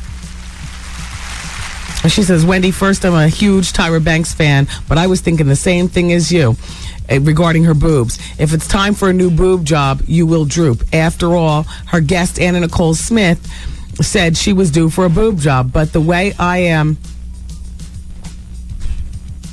part of the itty bitty committee who wears a padded bra and a push-up bra, Wendy, I've considered implants, but I changed my mind when I realized that it's not a one-time thing. Oh yeah, no. If you're going to get a breast job, you've got to be prepared to get them replaced, as they just, the life of the breast implants, they say, is 7 to 10 years. So every 7 to 10 years, you should plan on getting new ones. Is he there? He's downstairs. Okay, good. You should plan on getting new ones in. And the comment that I made regarding Tyra Banks implants, and I don't know why you would think I'd be hating on her. I got a couple of faxes the other day when we were talking about the implants. Why are you hating on Tyra? I'm not hating on Tyra. I'm simply trying to educate you all regarding breast implants. Breast implants don't sit up perky all the time. When you originally get them, they're up perky. You put your pencil. You girls, you know the pencil test, right? When you put a pencil under your boobs, if it sticks, that means they droop. If it drops, it doesn't. They don't droop. My pencil still drops. I got them replaced though when I went in to get my tummy tuck. It'll be 5 years in February. 5 years ago, I got them replaced on my tummy tuck. In 2 years, because I don't like to wait until the 10 years. In 2 years, I'll go back and have them replaced. They don't droop right now, thank God. But my first pair I'd had for like the 7 years, and they had a natural swing. Not a droop, not a sag, but a natural swing. Ask Vivica. At one point, Vivica's breasts were quite pendulous. Those were implants. But implants aren't made to sit up like this, because implants are being held up by, if you get them under the muscle, then they're held up by your muscle, which is probably why, mine have lasted the 5 years without drooping yet. But the skin that holds up the muscle and everything begins to stretch and droop. Of course they droop. That's why you get them replaced. And I'm telling you, Tyra pulled the wool over you all's eyes, but that was a real cute trick, because it got everybody to watch the show and all like that. And I like the tranny trick too, because all you got to do is lay it out there for you all, and you all flock. Hell, I'm part of the you all. If I wasn't going to be at the comedy club tomorrow night, I'd be looking for the tranny. Corin on America's Next Top Model. In the meantime, Zoe's in the house. Hey. Thank you, Zoe. Zoe's starting to look good these days. Doesn't she look great? I'm serious. I'm pitching tents around her. You know what's really cute about Zoe, too? I asked her to run an errand for me up to Madison and 60th Street earlier. So we're on 34th and Park. And so, I said, Zoe, you want some flip-flops? Do you have any flats, to do the walk? Because I'm not going to give cab money, but it's nice enough out to walk. Zoe's so cute. She says, Miss Wendy, my feet feel fine. Besides, I might meet somebody. I said, that's my girl. Yes. You always have to be ready. You see, she's wearing her heels, and she was going to struggle or corn it out or whatever. The pain, beauty is pain. But doggone it, if you met somebody, you didn't want to meet them in flip-flops from the nail salon. You wanted to meet them in your fully appointed outfit. Yes. Correct. Your lips are nice and glowing and stuff. Yeah. You better work, girl, with them glasses on. Yeah. Come here and sit on my lap. Queen Latifah's breast reduction, but her gut, lipo that gut. Biggie tribute. On a scale of 1 to 10, I give it a 5. His son is so cute. Oh my gosh. Is that little boy the cutest? Oh my gosh. You just want to grab through the TV and hug him. MC Light, nice. She got better looking with age. Big Daddy Kane, Wendy, let me tell you, I will be that man's jump off. You hear me? Oh yeah, Kane, you're getting rave reviews from all the ladies. And Nelly too, except for that woman who called last hour who was hating on Nelly. By the way, ladies, Maxwell has a new album coming out in February. That's right. Oh. It's been too long. Oh. It's been too long. How many minutes is left on the break? You got about 30. Damn, I was about to ask Lisa Hilton Brimman 1 minute. question over the... No, I gotta wait until the next break together. Oh, and I have to explain the America's Next Top Model drinking game. And Sean Paul's coming in. How am I going to fit all this stuff in? Dear Wendy, that girl on America's Next Top Model does look like a man. I'm telling you, that chick's got some meat between her legs. Oh, damn. All right, well, you all keep it where you got it. We talked about Dame Dash and you know, the Rockaware thing. $30 million, it was said yesterday that he was going to sell it to Jay-Z. You know, Jay-Z could buy him out for $30 million. It's down to $22 million today. Rockaware, you know, was established back in 1999, and it's grossed over $500 million since its inception. And this is what Dame Dash says. Rockaware was my point of view, a Harlem swagger. They gave me $30 million and 75% of Team Rock. I'm real happy with the deal. I got 22.5 in cash and the rest in companies like State Property. Oh, wow, the deal's already done, and he's bragging. And Wendy, man. Damn. I just found out this morning that my supervisor's pregnant. Damn you, I told you not to do it. Should I tell my wife what's up? Plan on a divorce. And as for your job, put that where? Back there. The Wendy Williams. It's the Wendy Williams experience. Do I have pretzels in my teeth?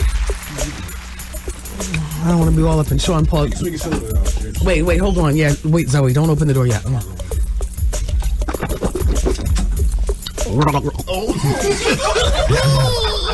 Open the door. Release the hound. Yeah! Oh, wow. Look at you. How are you? How you been? I've been fine. It is wonderful. Have a seat. No fluff. Welcome to the show. Yeah, man. Thanks for having me. Sean Paul is here. Big up, big up, big up.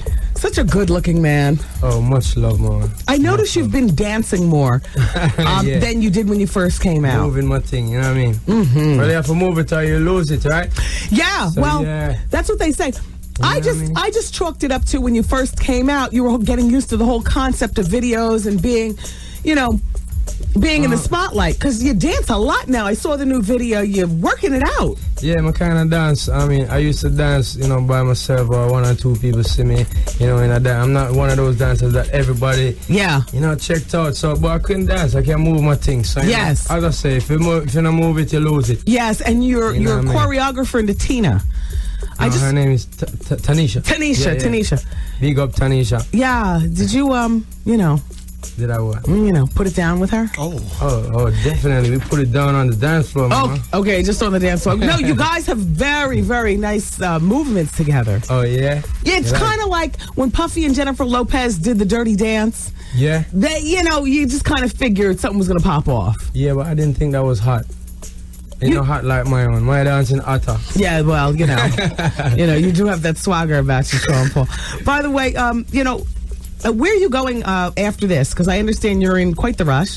Yeah, I'm up and down today. My album just come out, The Trinity, so That's I have right. a lot of energy giving to it and giving interviews and doing promotion and, you know, going into the store and buying it myself with people saying, oh my God, look, he's buying his own record. That's crazy. I love that. That's how you create heat. You'll be on the front page of the paper doing that. In the record shop and do that and thing. That thing. Your last CD sold 6 million worldwide? Ma'am. Yes, ma'am. 2 million, 2.5 in the States, yeah. Yeah. And about 3 something outside. Isn't that fantastic? That's amazing. Give thanks to the Father and the fans every day. You know what I Jeez mean? Louise. Yeah, man. So now, how has your life changed from the last time we talked? I mean, that the money from that 6 million, it's got to be nice gravy. Yeah, there's a lot of change in that respect, but I'm the same youth, you know what I'm saying? And, Yeah. and most of my surroundings is the same, too. Yeah. You know what I'm saying? Back at home in Jamaica, it's the same. Yes. You haven't You know what I purchased a new house or put Not heavier gates? Not yet. Probably Honestly- heavier gates, yeah. Yeah, I'll bet.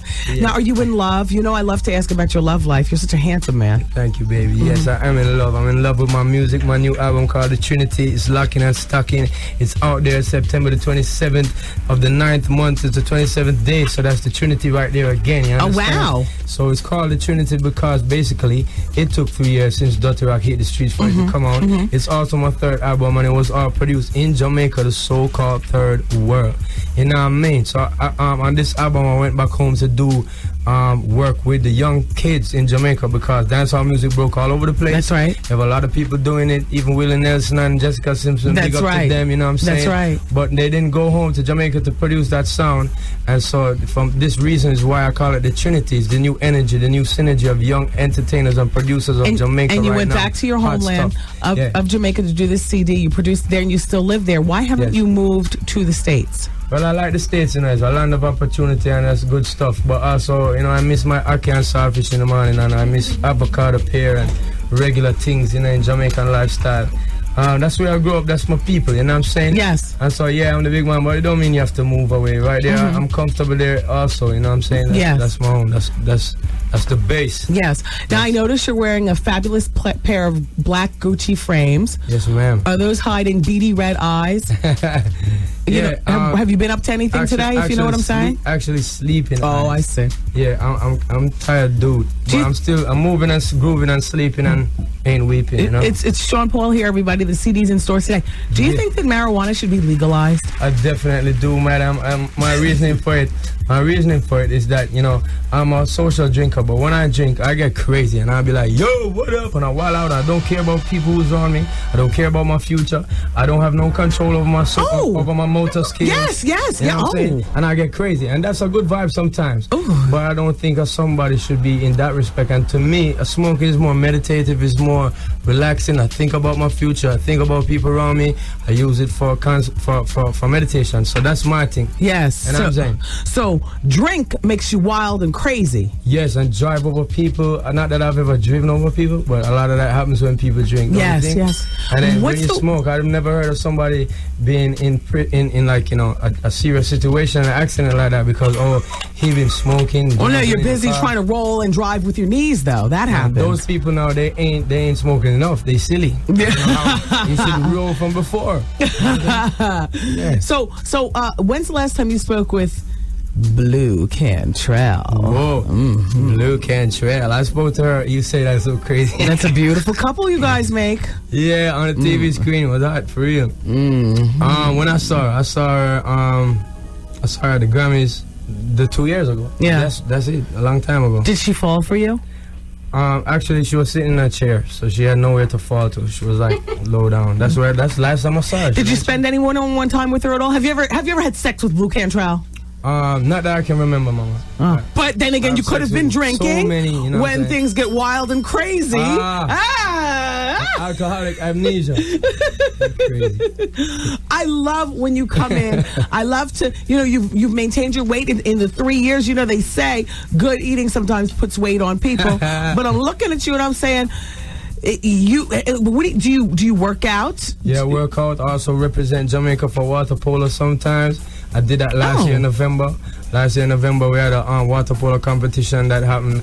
I was able to train for 6 weeks, and you know you need 6 weeks to get fit. Yes, so that was good. So I was just about fit during that time. Yeah, we played teams from Barbados, teams from Trinidad, under 20 Jamaica team, a team from Curacao. I also played a team from Hungary because my coach is from Hungary. Now, did you play water polo before you got involved? Man, I'm fit. Yeah, I see. Yeah. Did you do it for charity? Did they pay you? No, I just did it for fun, to be back on a team, to beat some people. My team came second. Yeah. Hungary alone beat us. You know what I'm saying? Now, are you close with any of the Marley guys?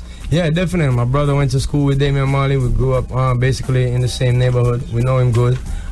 Junior Gang, big up right now. He's doing well. Yeah. And also, I did work with Stephen and Ziggy on the Shark Tale movie soundtrack. Oh. Well, I've known them through circles, but I knew Damian from before. Yeah. Yeah, from school days. Very nice. So now, back in Jamaica, Sean Paul's here, everybody. Do you live separately from your parents, or do they live over there, you live over here, or do you have one big compound? Yeah, like right now I'm living with my mom's, my grandmother, and my brother. This is who I grew up with. You know, my pops unfortunately went to prison when I was 13, so I've been the man in the house from that time. Yeah, you're the oldest? Yeah, and I kind of have an obligation in that respect, although I'm looking, as you said, you know, I'm looking for my own pad, you know what I mean? You don't got no prospect places? Well, Rappers Row over in Edgewater, that's where, you know, a lot of activity goes on. Oh, really? Yeah. Right over there in Edgewater, you can get a nice condo, you know, 700,000, 1.5 mil, you know, and look at Manhattan and all the chicks that you can possibly want. They all get their car washed at the one car wash over there. I like that. Yeah, I think he is above it too. 6 million, he's above that. Why is he asking me where to move? Yeah, you know I what just I'm want to saying? know what's up, you know what I mean? Yeah. I don't know real estate, mama. I'm just I'm just asking. I think that New York girls would eat you up. Yeah, they already have. Mama. Yes. I've been spit back out too, and you know what I mean? I'm back on the road again. I'll bet. I mean, with the Trinity. I'll bet. Yeah. Do you have children? No, I don't have any children. Aren't you? You're fortunate. I don't. Sometimes I look at that as unfortunate. All of my friends got kids right now, and I'm like, damn. But I don't have no time. I have people that work a lot, and they you know, they have kids and they're like, yo, you know, it's hard to keep up with the kids. And it is.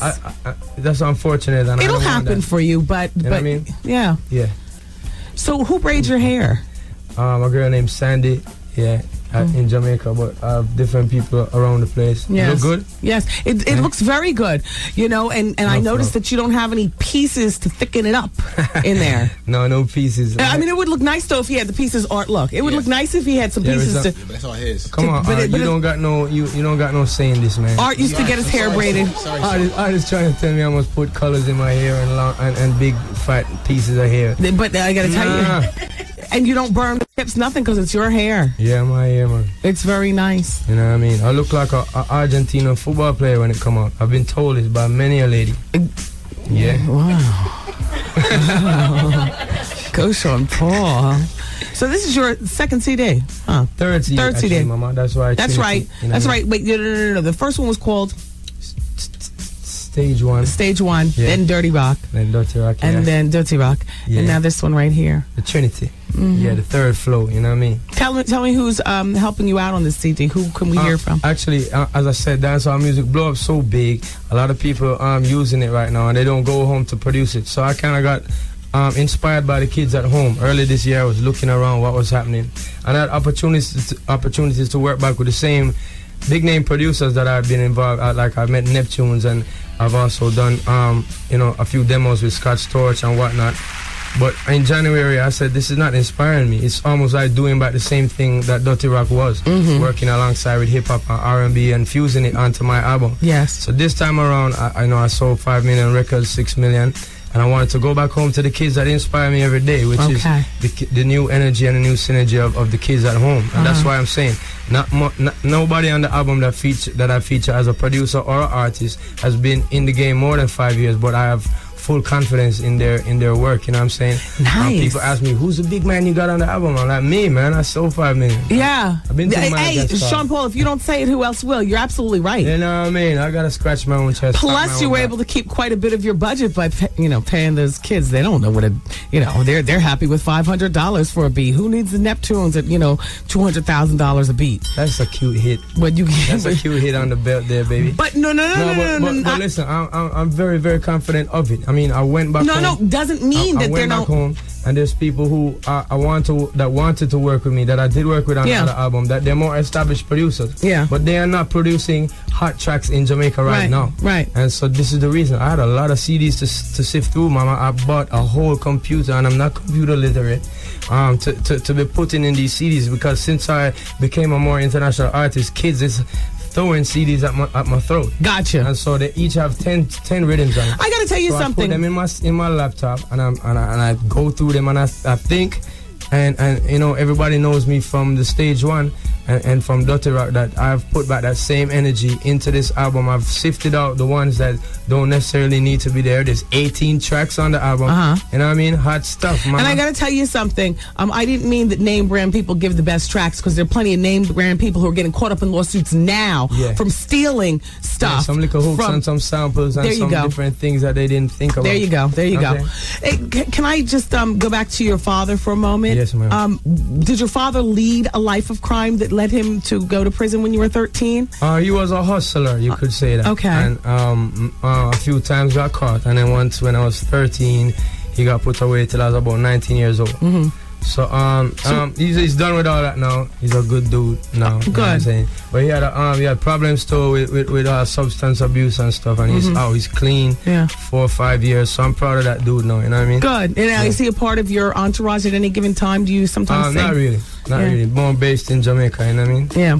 Yeah. Do you give him money to keep him from hustling, or did you give him seed money to start a business? He got his job. He's a good dude right now. Good. He's doing his thing, you know what I mean? Yeah. He's actually involved with the water polo that I was talking about. Oh, so nice. That's a means of me encouraging him, because when he sees that, he missed all that time in school with me. Yeah. When I was growing up, becoming a swim champion, and he didn't get to see it. He was locked away. So now, when I come back to play, it's good, and he's also, he was a swimming champion for Jamaica in the 60s also, and my mom. Wow. So that's why I was doing it. And right now he's at the stadium, he coaches and does that. Now, is you're half black, half white? He is mixed with Portuguese, and his mother has black and white. My mother has straight English from England, and she got Chinese Jamaican in her. So I'm a mixed up dude. And there's good food in the house. Yeah, all kind of different food. Yeah. From Chinese food to the rice and peas, you know what I mean? Yeah. Yeah, I guess your girl's gonna have to cook.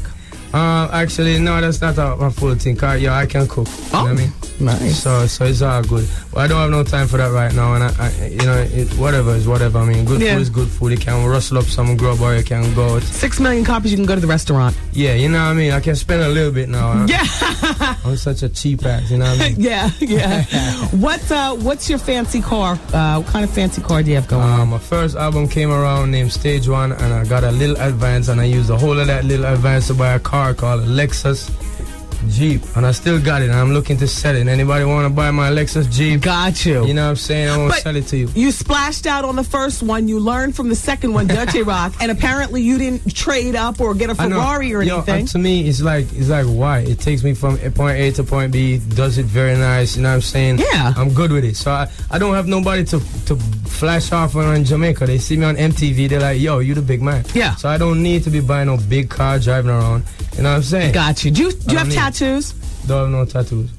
Are you going to keep it that way? Yeah, because I already have several marks, on my body that I don't need tattoos by. Yeah. Well, I like the independent thinker who has no tattoos. Oh, yeah? That's very attractive. Some people say it's great artwork, you know what I mean? I just don't want But you do your artwork on your CD, and the CD's in stores today, everybody. Yeah, the Trinity, you know? That's right. It's Sean Paul, friend to the show. This is like your third time coming by. Yes, and I'm always glad to be here. I see you fixing up, and I hope you're going to put all kind of big stuff over. I know you're going to pimp it out. Yeah, we're going to get a brand new studio in there. Next time you come back, we're going to have the whole thing going on. Thank you so much, Sean Paul, for coming in. Thank you. I wish you well. Wendy, man. My oldest brother, he told me he had a very good surprise. The surprise was that he turned himself into a woman. The Wendy Williams Experience. Y'all don't know, y'all better ask somebody. Hey, tomorrow, y'all, we got a special show for you in the morning on the Steve Harvey Morning Show. Who's gonna be there? We don't know. We just saying this special. Why? Because it's new. You ain't used to it yet, so it's gonna be special. Hell, anything we do will be special. Why don't you tune in and check it out? If you haven't heard the Steve Harvey Morning Show, it is spectacular from 6 a.m. to 10 a.m. right here on 107.5, baby, WBLS.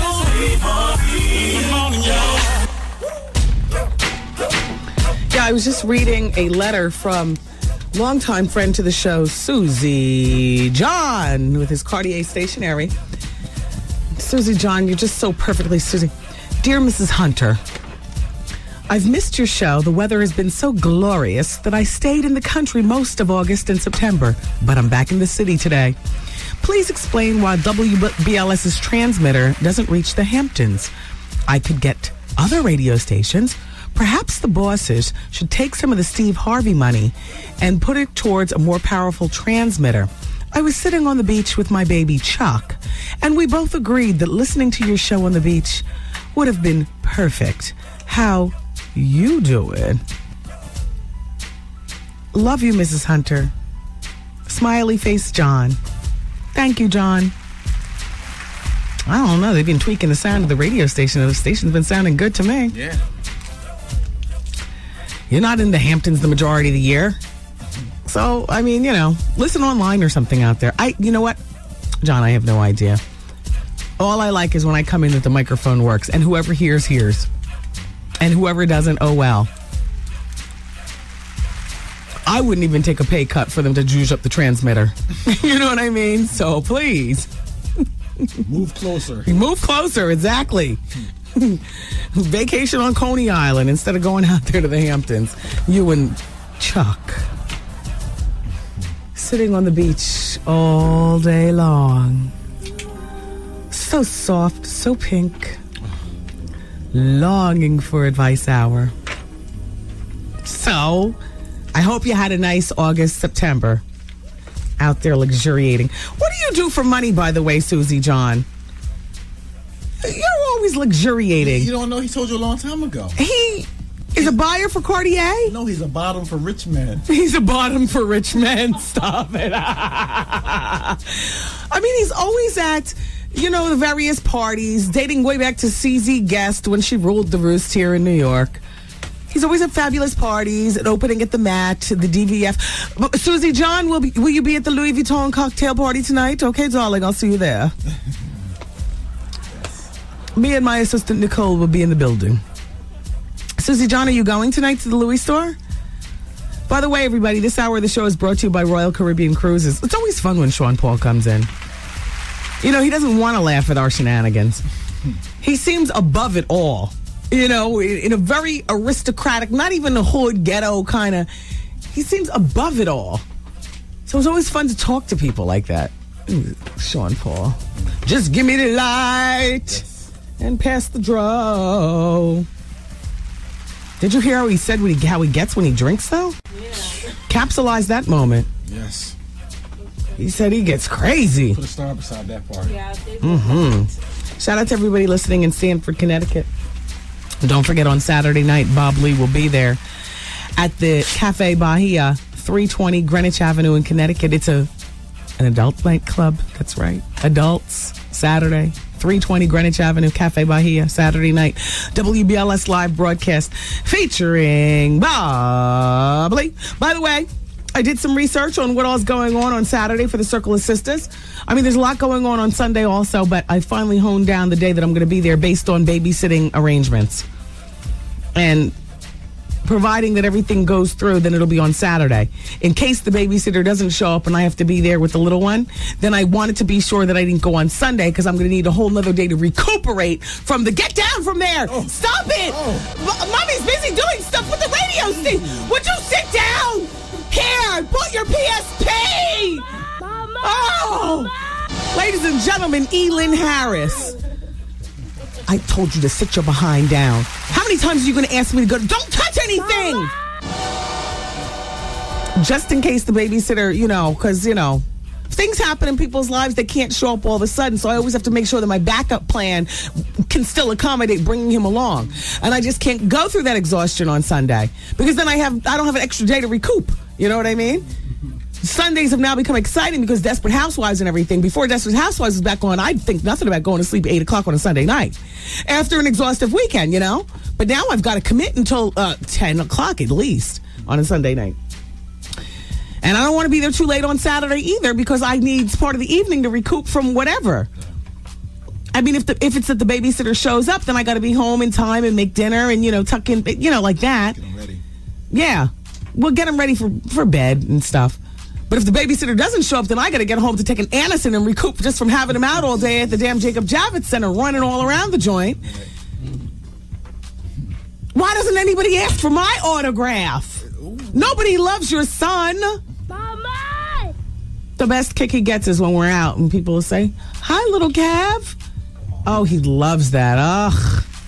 He loves that. Anyway, so I'll be there about 2 o'clock, right after lunchtime on Saturday afternoon. So I wanted to check to see what all's doing on Saturday at Circle of Sisters. It's Saturday and Sunday, but Saturday's our day. B. Smith, Lloyd Boston, the style guy. Kimberly Thompson's going to be there. These are the panelists, by the way, for the How to Dress for Success and Prepare for an Interview and Close the Deal. That is going to be 11 a.m. to 12 noon on Saturday. B. Smith, like I said, Lloyd Boston, who's the style guy, a best-selling author. Tina Allen, who's head of human resources here at WBLS Inner City Broadcasting. Vicki Oliver, who's the author of 301 Smart Answers to Tough Interview Questions, and so on. So, look, that's from 11 a.m. to 12 p.m. That's on Saturday. What? I'll have to finish. Look, there's more commercials. The radio station's apparently gearing up for the holidays. People are buying commercials, and that's part of business, but I'm angry because I have to stop talking about Circle of Sisters. Look, I'll finish this during the bonus hour, okay? All right, keep it here because the bonus hour is at the top of the hour on 107.5 WBLS.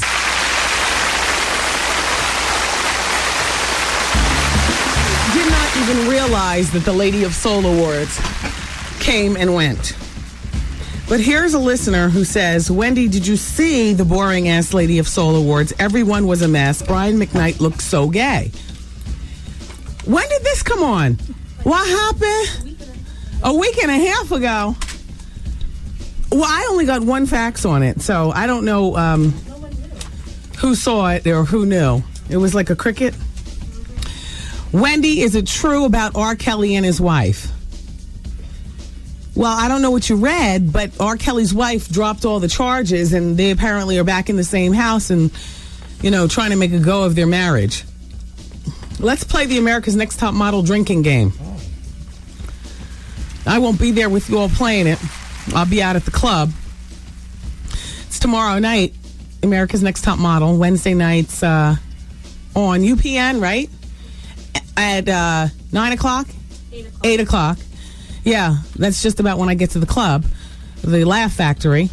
However, my friend Perez made up the rules. Here they are. Whenever a girl stumbles on the catwalk, you drink. Whenever a girl cries, you drink. Anytime Jay Alexander wears high heels, dresses in woman's clothes, full or partial, teaches a girl how to walk, you drink. When there's gay talk on the show or any girl on girl action, you drink. You do a shot and rip off your roommate's weave. Whenever Tyra gets ghetto. You do 2 shots whenever one of the contestants gets wasted. And every time Jay Manuel is on screen, chug your liquor and throw the bottle at the TV. And that's the America's Next Top Model drinking game. Thank you. I was telling everybody yesterday, I don't know whether you were here to hear it, there's some sort of harebrained cockamamie scheme to get Kathy Hilton and Nicole Richie's mom, Brenda Ritchie, together, the moms of Paris and Nicole, to do some sort of show. No. There's also some cockamamie scheme to put the Yin Yang twins on screen in a sort of How High kind of movie. Okay. Now, Misa Hilton Brim, are you listening? Let me turn my phone on loud. She's got my cell phone number. Misa, I talked about an alleged relationship of the romantic kind between you and 50 Cent. And then you called me up on my cell phone to let me know that you are the stylist for 50 Cent and you were styling his whole tour. That made sense. However, in the Vibe magazine, they're saying that,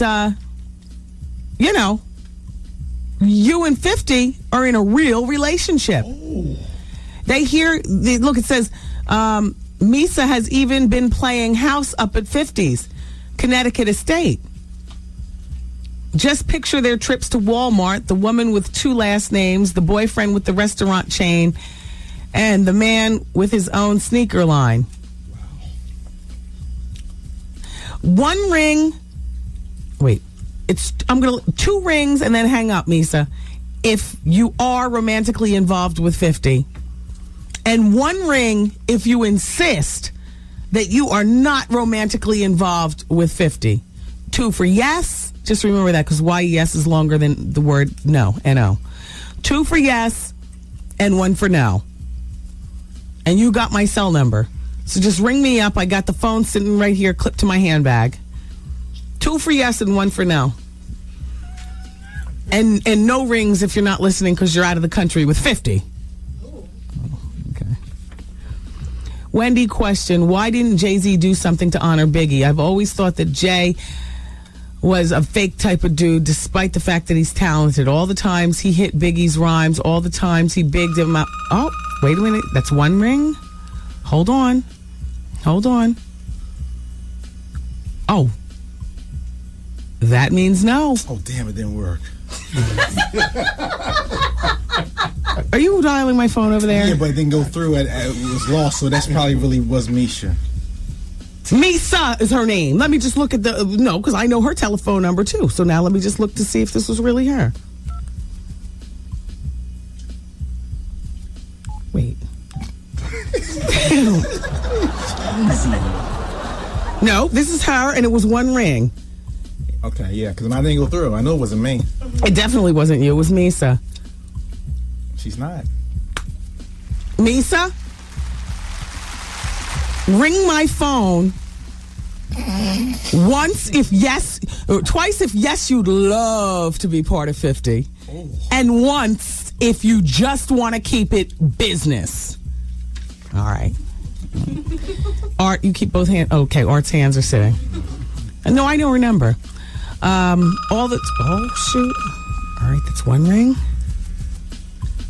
Oh, and then she hung up. She said she just wants to keep it business. Oh, yeah. Thank you, Misa. I love you. Hey, Misa, by the way, I saw your ex-husband out at the Apollo Theater, and after a couple of apple martinis, and he was talking to me about wanting to come to the show and air out. And I, at first, me, I'm the hound, so I was like, yeah, come air out. What do you have to say? What do you have to say? But then I thought about it the next day, and I was like, oh, hell no. You know what I mean? Misa gave great talk for the book. Yes. She introduced me to the Mazzani hair products. Yes. Thank you, Misa. And every once in a while, she'll get her fingers on, something cute and send it over to the station. Now, I don't mind that me and Hilton Brim, we got along pretty good. I forgot his name, Jojo Brim. Hey, Jojo. But off the strength of your wife, I can't. Absolutely not. All right, everybody, I got to go. I love you guys for listening. God willing, we'll be together again tomorrow. Thank you very much, Sean Paul, for coming through. Don't forget, if you get a chance, go on the WendyWilliamsExperience.com and answer yes or no to today's People Poll question. Have you ever had a crush on a family member? Have you? No, for real, though. All right, so you answer. I'll give you the results tomorrow. Take it easy. Bye-bye. Peace, party people. See you later. I'm saying bye-bye. Good night. Program complete.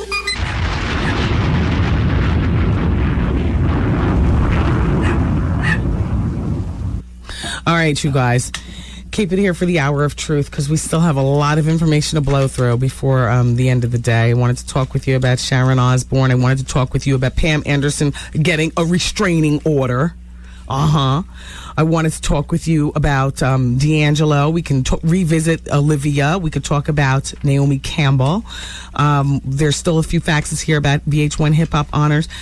We want to talk about Oprah. And before you know it, the hour will be done and Vaughn will be up at 7 o'clock. So in the meantime, we've got 10 minutes before the bonus hour and the phone lines are open at 866-GET-WENDY. I invite you to call about whatever you want. It's 866-GET-WENDY and the bonus hour is just 9.5 minutes away on 107.5 WBLS. Hi, everybody. It's me, Wendy Williams. Not much of a cook, but a very busy woman. I say all this to say LA weight loss is part of my lifestyle. Do you know that I eat at KFC? I can eat at Mickey D's, Olive Garden, Pizza Hut, Quiznos, Red Robin, Houlihan's and Friendly's, Houston's. I'm not saying all I eat is junk. All I'm saying is that, look, I'm a wife, I'm a mother, I'm trying to get this radio thing going, and I don't have a lot of time to spend in the kitchen making up homemade recipes, boiling and steaming and measuring and weighing and stuff.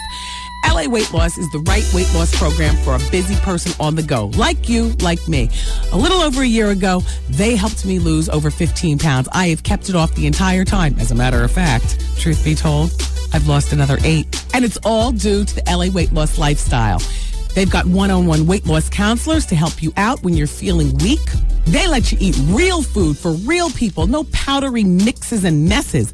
Call them and find out what LA Weight Loss is all about. 1-800... Today's R&B and Classic Soul. 107.5 WBLS. She's a mother. Mommy, a piece of gum. Here. Oh, don't drop it on the floor. Germs. She's crafty. I know how to paint. I can sew. I do a little cooking. She's a singer. Struggle. In and out. Ups and downs.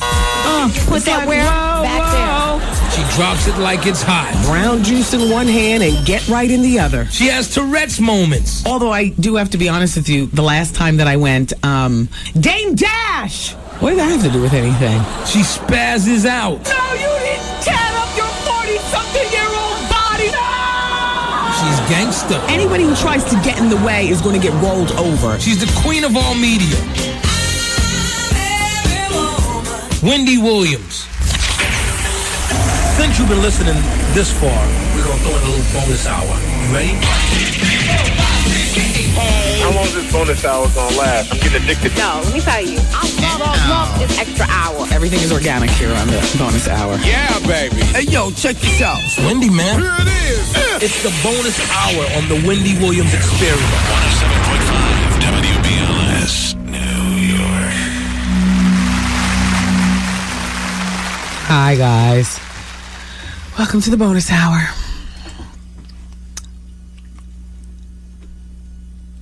Why do you have to chew your gum like a popping queen? You do the same thing. Just spit it out.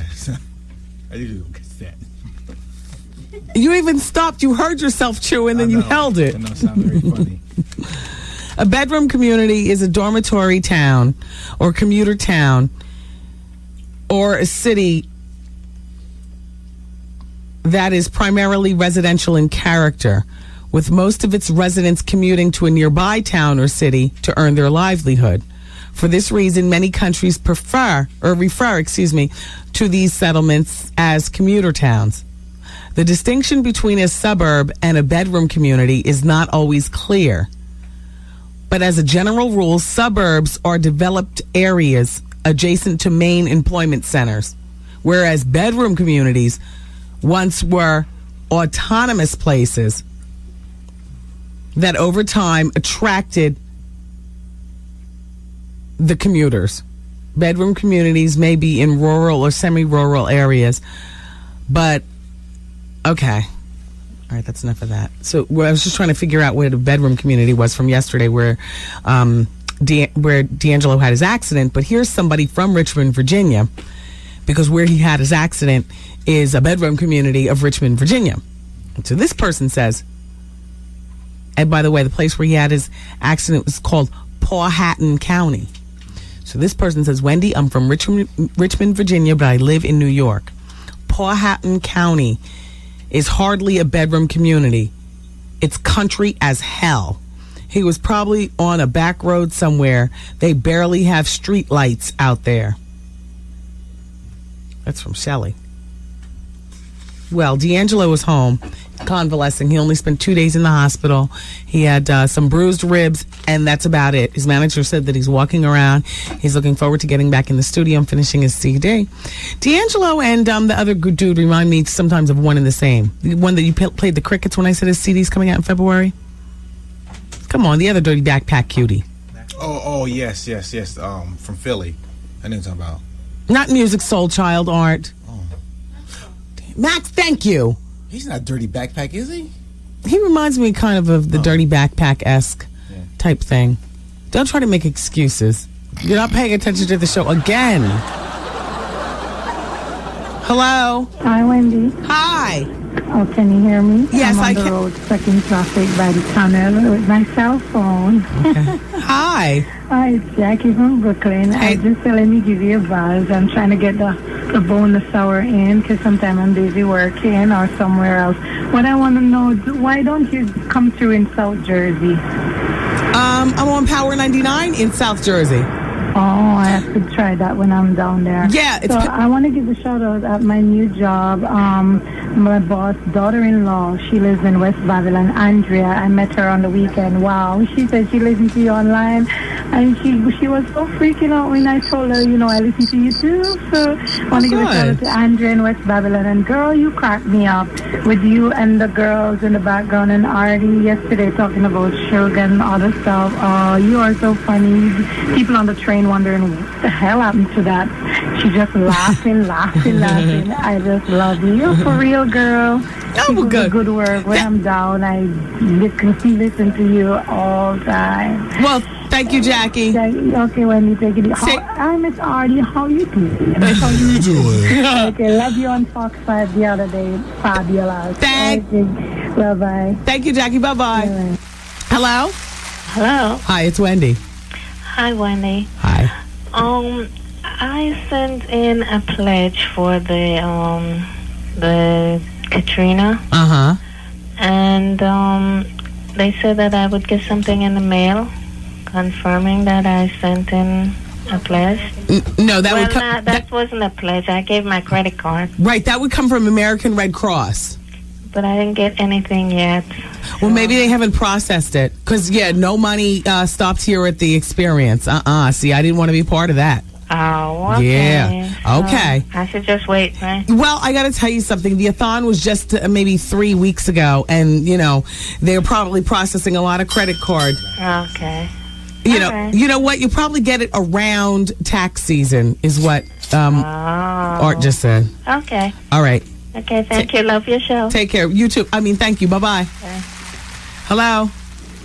Hello. Yes, is this Yeah, it's Wendy. 66 get Wendy? Yep. Hi, it's Wendy. How are you? Hi, how are you? I'm doing well. What's going on? I have a question. Okay.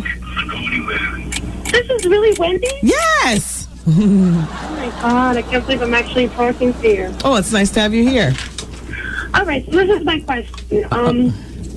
I've been in a relationship for 4 years, and my boyfriend, he rides a motorcycle. Mm-hmm. Now, basically, his brother is dead, and his other brother is paralyzed. Okay. He's president. Okay. And he's also been into, motorcycle accidents in the past. Uh-huh. And my problem is that it's really affected me. Like now, I think now, motorcycle season is over, thank God. Mm-hmm. But I mean, it's been causing me a lot of stress. And did you realize? I love him. Did you realize that you had this thing about motorcycles before you got involved with him? No, not at all. I never even had an opinion on motorcycles. Right. I didn't know anybody who had a motorcycle. Nothing. I had no opinion. I got you. Got you. And it's like, I don't know what to do. I don't know what to do. Neither do I. I mean, he's your boyfriend. If he's ever becomes your husband, make sure you got lots of life insurance.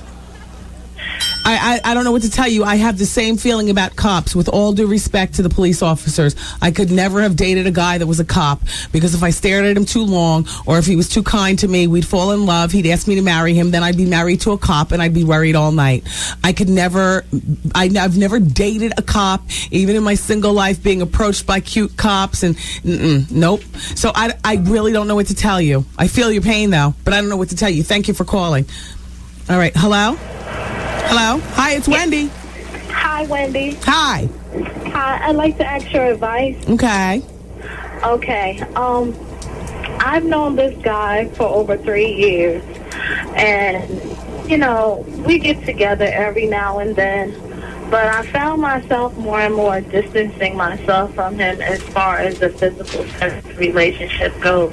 Mm-hmm. Most recently, he asked me to marry him. Well, wait, where did that come from? Because you get together every now and then for sex in a 30-day month. How often do you get together? I'd be lying if I said every 90 days. Wow. We're more like on the friendship level. Okay, so then he's crazy because he's coming out of nowhere asking for marriage. Yes, and it's like I don't know how to tell him that I'm more akin to the friendship than I am to the sex. Like I see him more as an older brother, more so than like a husband, significant other. Well, or this is what being well far from a husband, because I can't. Okay, this is what you have to do. You have to get it in your mind that his feelings might be hurt and you would lose the friendship. But it's somebody that you only see every 90 days anyway. So does it really matter? No, not really. Okay, so then let him know you're not interested in marrying him, and we'll see what happens. Thank you very much for calling.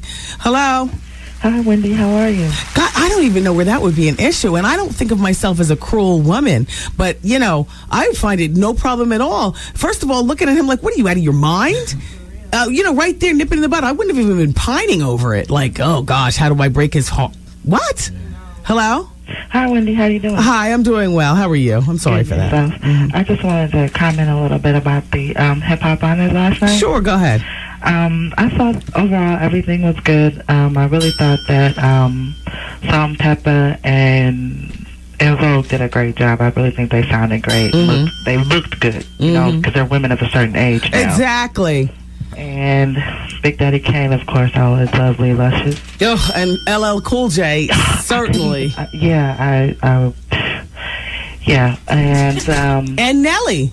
Nelly always. He does look like he could possibly be a little brother to LL. Yeah, he looked good last night. And the big tribute, I was a tad bit disappointed only because I guess they didn't do more imagery for us to see, you know, instead of just the background stuff.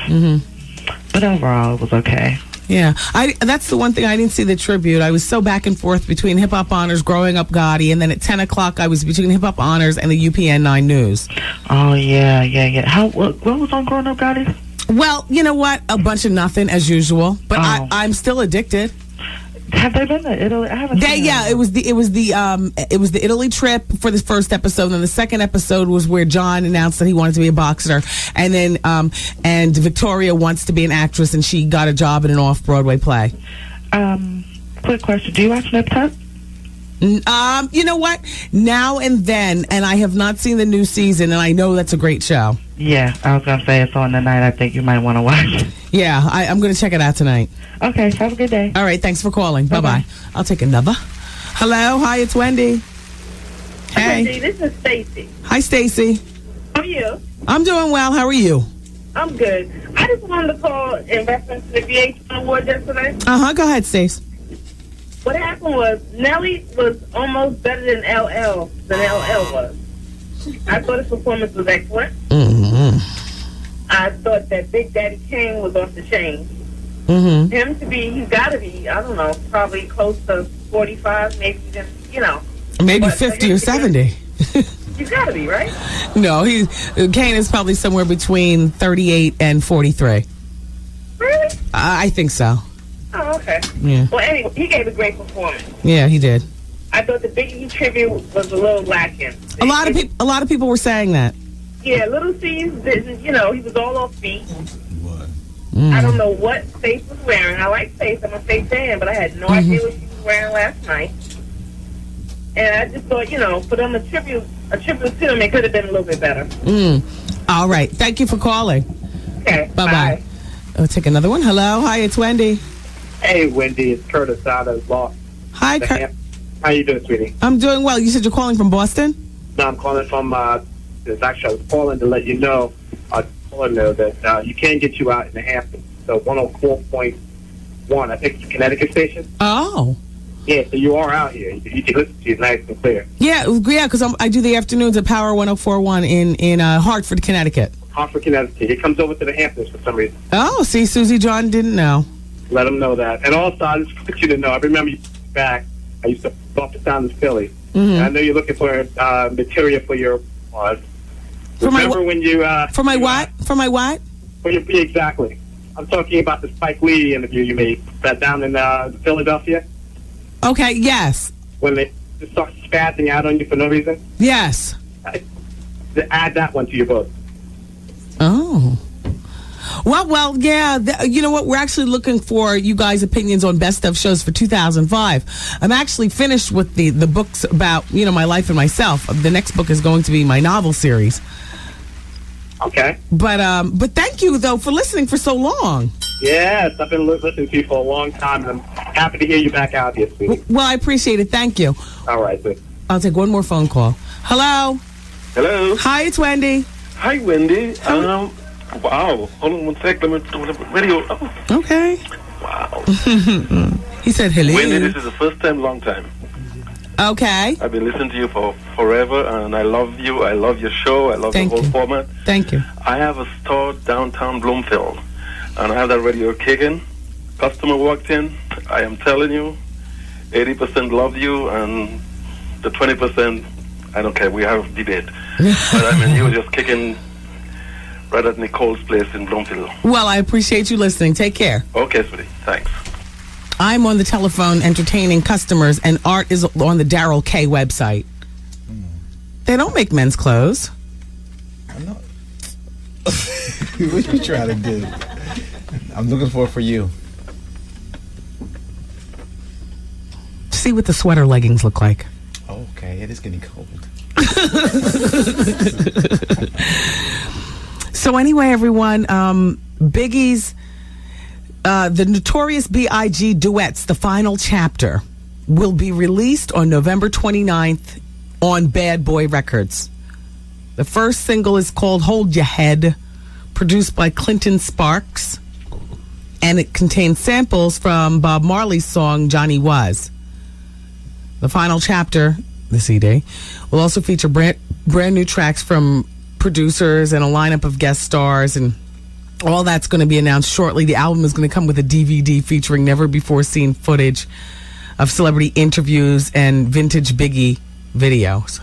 So, for the Biggie fans, it's just in time for Christmas, November 29th on Bad Boy Records. Nice. David Guest seems to be holding up just lovely since his divorce from Liza Minnelli. He's formed a production company. It's called Extreme Entertainment Enterprises. And he's set to do his first project. It's going to be on television honoring Dionne Warwick.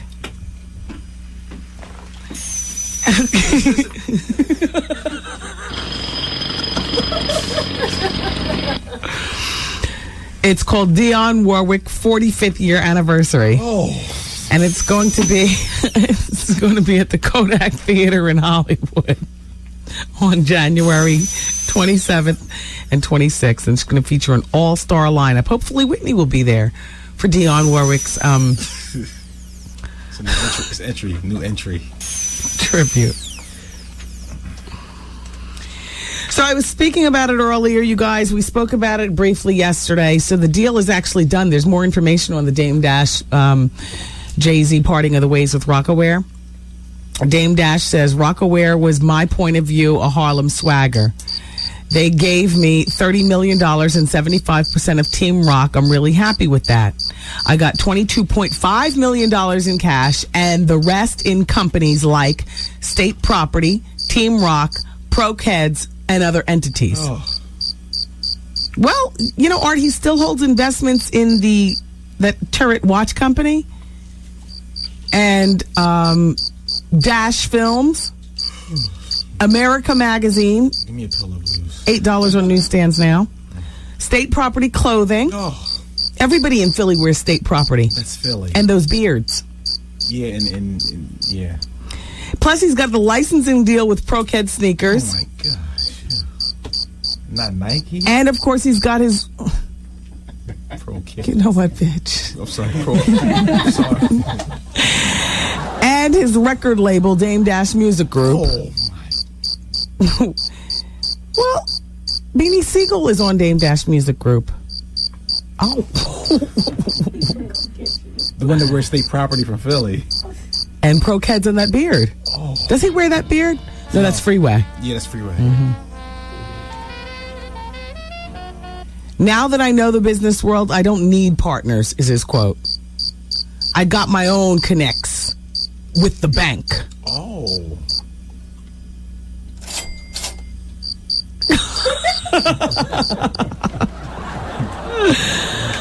It's always fun to sit back and see how the scenario was played out. So that means go to the bank, get your money, yes, and still nobody cares. Yes. Is that what that means? Yes, it does.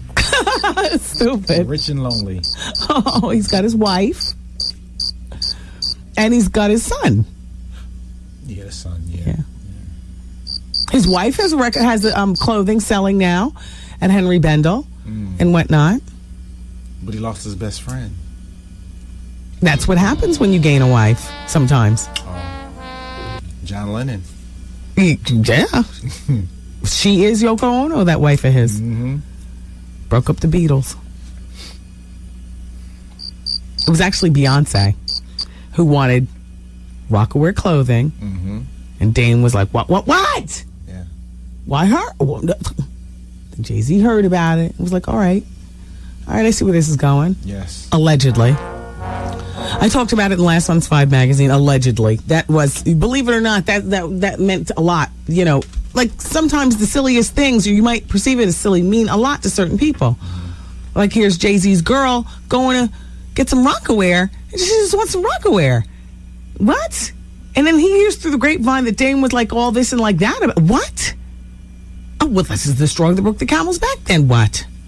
Sharon Osbourne, after 35 years, still talking about struggling with bulimia. 35 years of all that stomach acid rolling over your teeth. Imagine what her breath smells like. Oh. And imagine what her teeth look like up close. That stopped me. I used to do that, in my drastic search for how I was going to lose weight. Finally, I found LA weight loss. I mean, I'd stopped buliming years before. I'd never considered myself a bulimic, but I just felt as though it was something I had to do. And I'll never forget, I read an article about Vanna White and her, like that stomach acid just messing her teeth up. And her dentist was the one who filed the report. This was in the National Enquirer when I was living on St. Croix, and I wasn't trying to get, sick on the island to have to establish myself. I was trying to go there, keep myself as well as possible, and then come back to the States, get a job, and finally go to the doctors. Like, I didn't want to be a part of, it like that down there, and I didn't have any money anyway. I wasn't working a job with an insurance. I was making $3.25 an hour. I didn't have time for nothing. If I got a cold, I'd reach outside of my shutter and grab some Fanta leaf. And the rest of the story. Like KRS-One says, there's nothing wrong with a little self-medication. But when I read about that, and that was when I was, starting to bulime, I was like, oh, hell no. I can't afford to have any... Yeah, nuh-uh. Yup, Savannah White, she turned me off to it. I was like, Sharon Osbourne, though, says she's been struggling with bulimia for 35 years. She says, I stuff myself with food like ice cream and pasta, then I rush to the loo and make myself sick. She dropped nearly 100 pounds from stomach stapling surgery several years ago. And she says, some people drink, some people do drugs. For me, it's food, food, food. It's like having low self-esteem. It's not socially acceptable to be fat. I literally had to lift rolls of fat off my belly to wash underneath it. That's how fat I was. Ozzy loved me as I was, but I didn't. So she's got this new book coming out, which is why she's doing all this crowing. It's her autobiography. It's called Sharon Osbourne Extreme. She says, I used to vomit 4 times a day. Now it's once a week, which is a huge improvement. I cram it in, eat until I physically can't get any more in my body. The food is piled up to my throat. Then I have to get sick. I don't even have to make myself sick. It's automatic.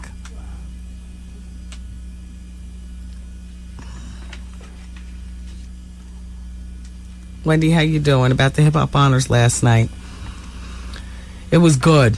To recap, LL Cool J is starting to look way too pretty now. Not even handsome, but pretty. How you doing? Has he had work done? Has he? But I'll be damned if, he damn sure looks good. It's good work. Yeah, good work. Big Daddy Kane looks exactly like Bernie Mac. He did a great performance. Faith, what the hell was that flower dress about? So unattractive. Oh, flowers are big for the season. Flower dresses are big for the season. Have you gone out and looked at them? I don't care what's big for the season. You got to go with what's flattering on you. I didn't see Faith in it, but all I know is that, all those patterns can really make you look a big mess. I didn't see Faith's dress, though, I repeat once again.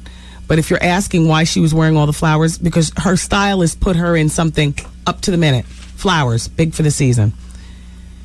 And she goes on to say, and Vogue looked hot as hell. Salt and Pepper looked good. Pep looked a little drag queenish, but it was good to see them. Kanye West's flow was horrible. He needs to stick to slow rapping.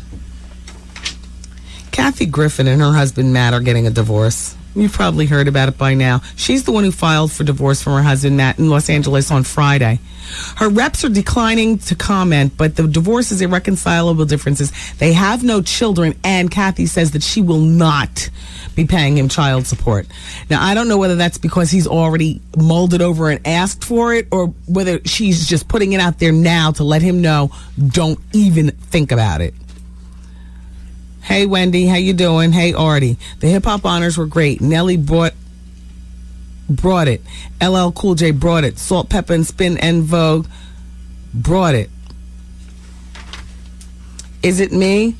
Or are you tired of the whole Sean, Puffy, Puff Daddy, P. Diddy, Diddy-ness, Diddy mess, Diddy bop? We all love, miss, and respect Biggie, but I mean really. You know what it is? Maybe. What it is maybe is that we're looking for somebody else to pay tribute. Like, it would have been nice if Jay-Z did the tribute. Or, and unfortunately, by the time Christopher gets big enough, the tributes would probably stop. What do you think? You guys are good for a microwave minute. I'm surprised that, because as great as people are, this is the microwave age. When somebody falls off or dies or whatever, on to the next. So it's really a testament to the talent that he was and the legacy that he left that, we still care about the Biggie tributes. Little Christopher is like 8 years old now.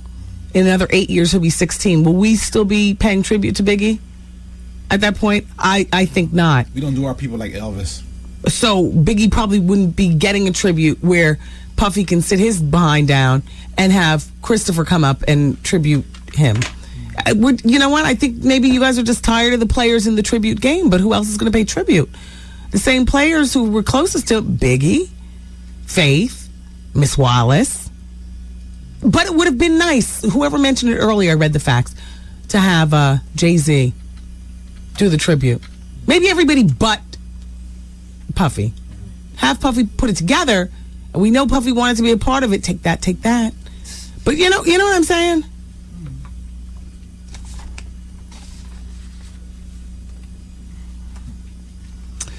Shout out to all the old crows listening.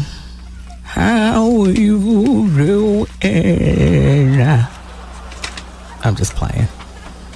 God willing, we'll all get there one day. And guess what? This hour of the show is just for you. Because this hour of the show is brought to you by AARP. I look at some of you, I'm like, man, if that's... How old do you have to be for AARP? 55? If that's 55, then I'm not scared. Some of you, you're very well preserved. You look great. And some of you men, you could still get it. Ooh.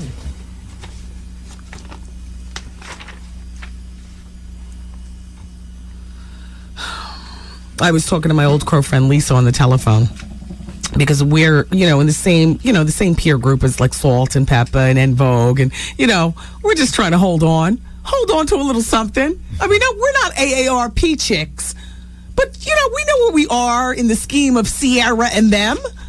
So I'm talking to my old crow friend Lisa on the phone, and so we were like, Lisa, it just goes to show you, we're holding on, we're trying to. Look at them trying to hold on. Did you see the En Vogue member with that orange hair? I mean, but we're just trying to hold on.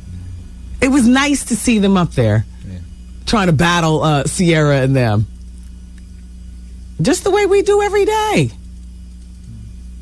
Oh, Miss Wendy in her low-rise jeans and her shirt tied up 5 inches too high. The hell. You're just trying to hold on. What can you do? So shout out to everybody who's of the age of AARP. You all hang in there, and I appreciate you all listening to the show. Sometimes I feel like I have to, I'm serving everybody, because I clearly know that there are 18-year-olds listening, but why is this hour sponsored by ADAMRP? You understand what I'm saying? I don't proclaim to be able to serve, all masters. I just do what I can do. I really don't focus on... I can't, it's hard to. Well, maybe they recognize you still for broad demographic. Yeah, well, that's the thing about my career. I've always had this thing with the 12-year-olds and this thing with the 70-year-olds. And I can't really concentrate on it. I just have to kind of just keep pedaling. Just keep pedaling before time catches up to me and I'm out.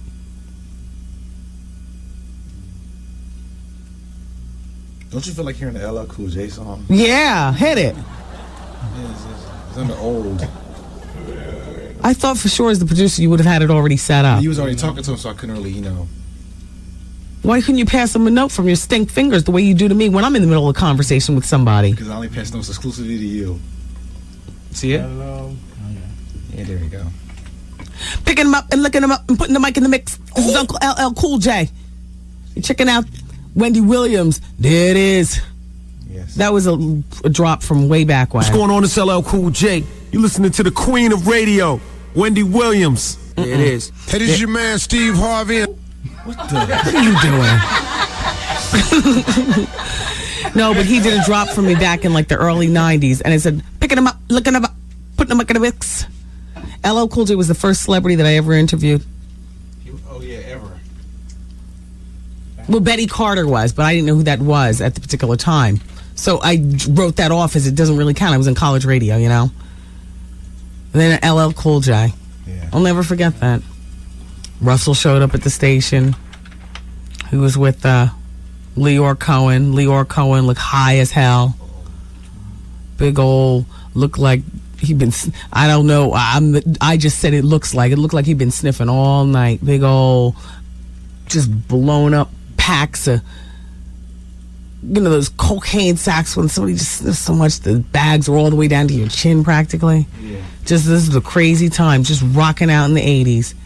LL just licking his lips and distracting me. I'm brand new at the radio, just happy to be interviewing a celebrity. I can't believe it. With every... Oh, crap. Why would you pick this song of all LL songs? I have big old butt, but he picked this one. What does it matter with you, Goose? You might as well just thrown pink damn cookies on. Oh, I mean, please. Sipping on the milkshake, playing the wall, taking a break, admiring the girls. You gotta put your leg up, doggy, like you're at a hydrant.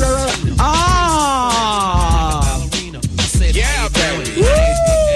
Don't ask me how I'm living, 'cause yo, I'm living swell. Yeah. I'm living kind of foul, 'cause my girl don't know that I'm out on the prowl. To make a long story short, I got the digit. Called on my car phone, paid her a visit. I was spanking her, thanking her. That's right. Doing her, laughing 'cause my girl didn't know that I was no playing like a king. And he is the GOAT. Yes. Greatest of all time.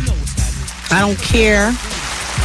Don't turn it down. Oh, admit that my girl's a cutie, but Tina was exotic. Transcended rap. Transcended movies, sitcoms. He's about the kids with Camp Cool J. Family man. Married his high school sweetheart, or that girl from back in the day, S'more, whatever. Yeah, Simone. They got all those kids. Damn sure got all that work. He looks fabulous. Looks like one of her sons. That's right. Tina got a big old butt. He's transcended all that stuff. And last night when Flash and them were on stage, the camera would flash over to LL Cool J, and he was standing up paying homage to the old crows, mouthing the words. I was like, yeah, that's the GOAT. Greatest of all time. It's because it's not just about rap. Transcend. White people, black people, Asian. Yeah. All right. She's only 17, but yo, don't sleep. I kick the bass like an NFL punter and scope the booty. Like Wendy Hunter. Ow. Yeah, that's LL Cool J. It's the Wendy Williams Experience, today's R&B classic soul. We'll be back to wrap up the bonus hour next on WBLS. It's about that time again. The Wendy Williams Experience is searching for new interns. Come join the Wendy Williams Experience. Fax a cover letter and resume to 866-WendyFax. Broadcast, journalism, mass communication, radio, TV, and film, and music majors only. All applicants must be over 18 years of age. Currently enrolled as a sophomore, junior, or senior in a college or university. Internship hours are 11:30 a.m. to 7 p.m. Good luck, and thanks for listening to the Wendy Williams Experience. Oh, yeah, and if you don't plan on grinding, you can put that where? Back there.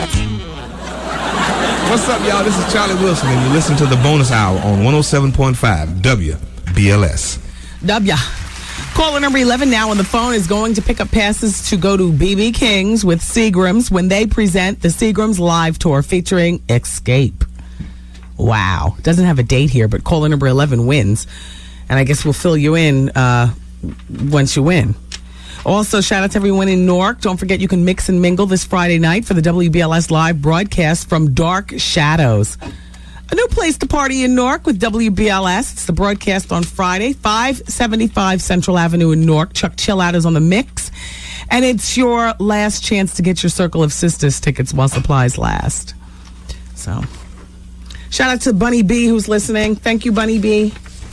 Susie John is back. He says, no, I wasn't invited to the Louis Vuitton cocktail party tonight. I'm not a client of theirs.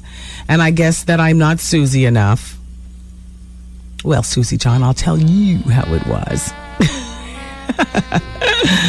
He says, I was at the Cartier cocktail party 2 weeks ago, and it was total bore. No glamour at all. Very C-list. No, I am not a bottom for a rich man. Most rich men are bottoms. The tops are the ones getting paid. Maybe Arthur can get a rich one. How you doing? I earn my money the old-fashioned way. Inheritance. Love you, Susie John.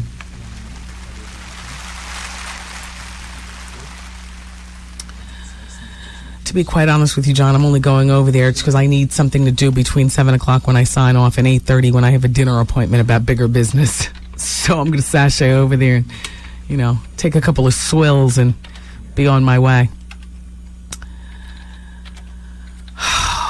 Teresa, shout out to you. Thanks for listening. Shout out to this person who sent me this. Well, it's the same article about me and the red carpet in VH1, and they put, talk about this, big mouth. You're always getting played. No, I'm not getting played. As a matter of fact, the reason for leaving, small-minded one, is to not get played. I'm not in the business of getting played.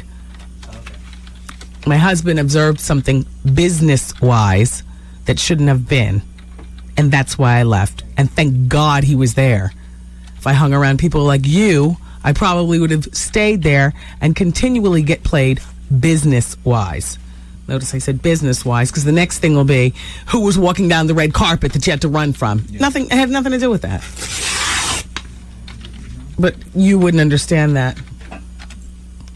Shout out to Truth. Hi, Truth. First of all, your apology is accepted. Thank you, Truth. Truth also goes on to ask, is Art the dude with the jokes from BET? I think the show was called Hits. No, Art was not Hits.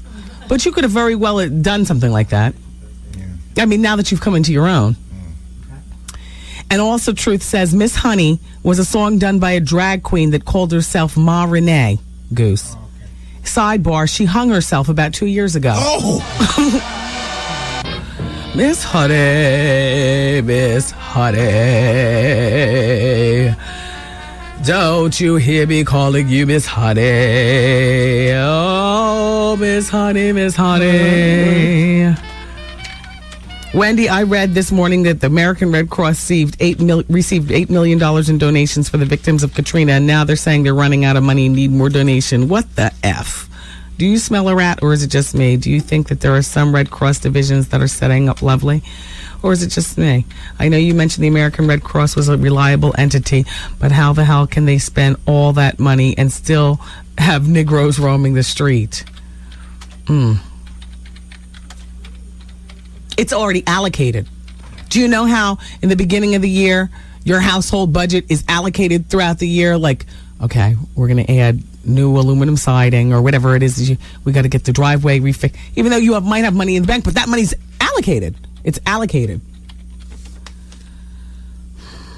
Donald Trump is pregnant. Kathy Griffin's getting a divorce. You said Lana was pregnant? And Naomi Campbell is speaking out to defend Kate Moss.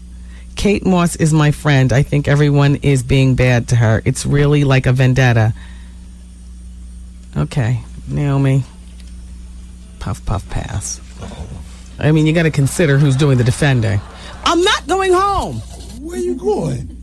I'm going to stay right here. You got to get the heck out of here. I didn't talk about Pam Anderson. She filed a restraining order against a man that she claims has confronted her and her children. He's 29 years old. He's been stalking and harassing me and my son and other family members for more than a month. The hearing is scheduled for October 3rd. She saw this man talking to her 7-year-old son at school. This is how crazy it can get. This is how crazy people are. All right, look, I'll go. And I might not come back. Ooh. Well. All right, Vaughn's in next with the Quiet Storm. Hey, listen, everybody. Thank you guys for riding with the jokes.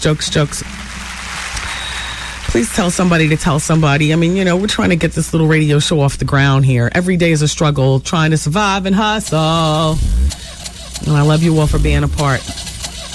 Don't forget to wake up tomorrow morning with the Steve Harvey Morning Show, too, on 107.5. Hey. You're lucky he likes you. WVLS. Good night.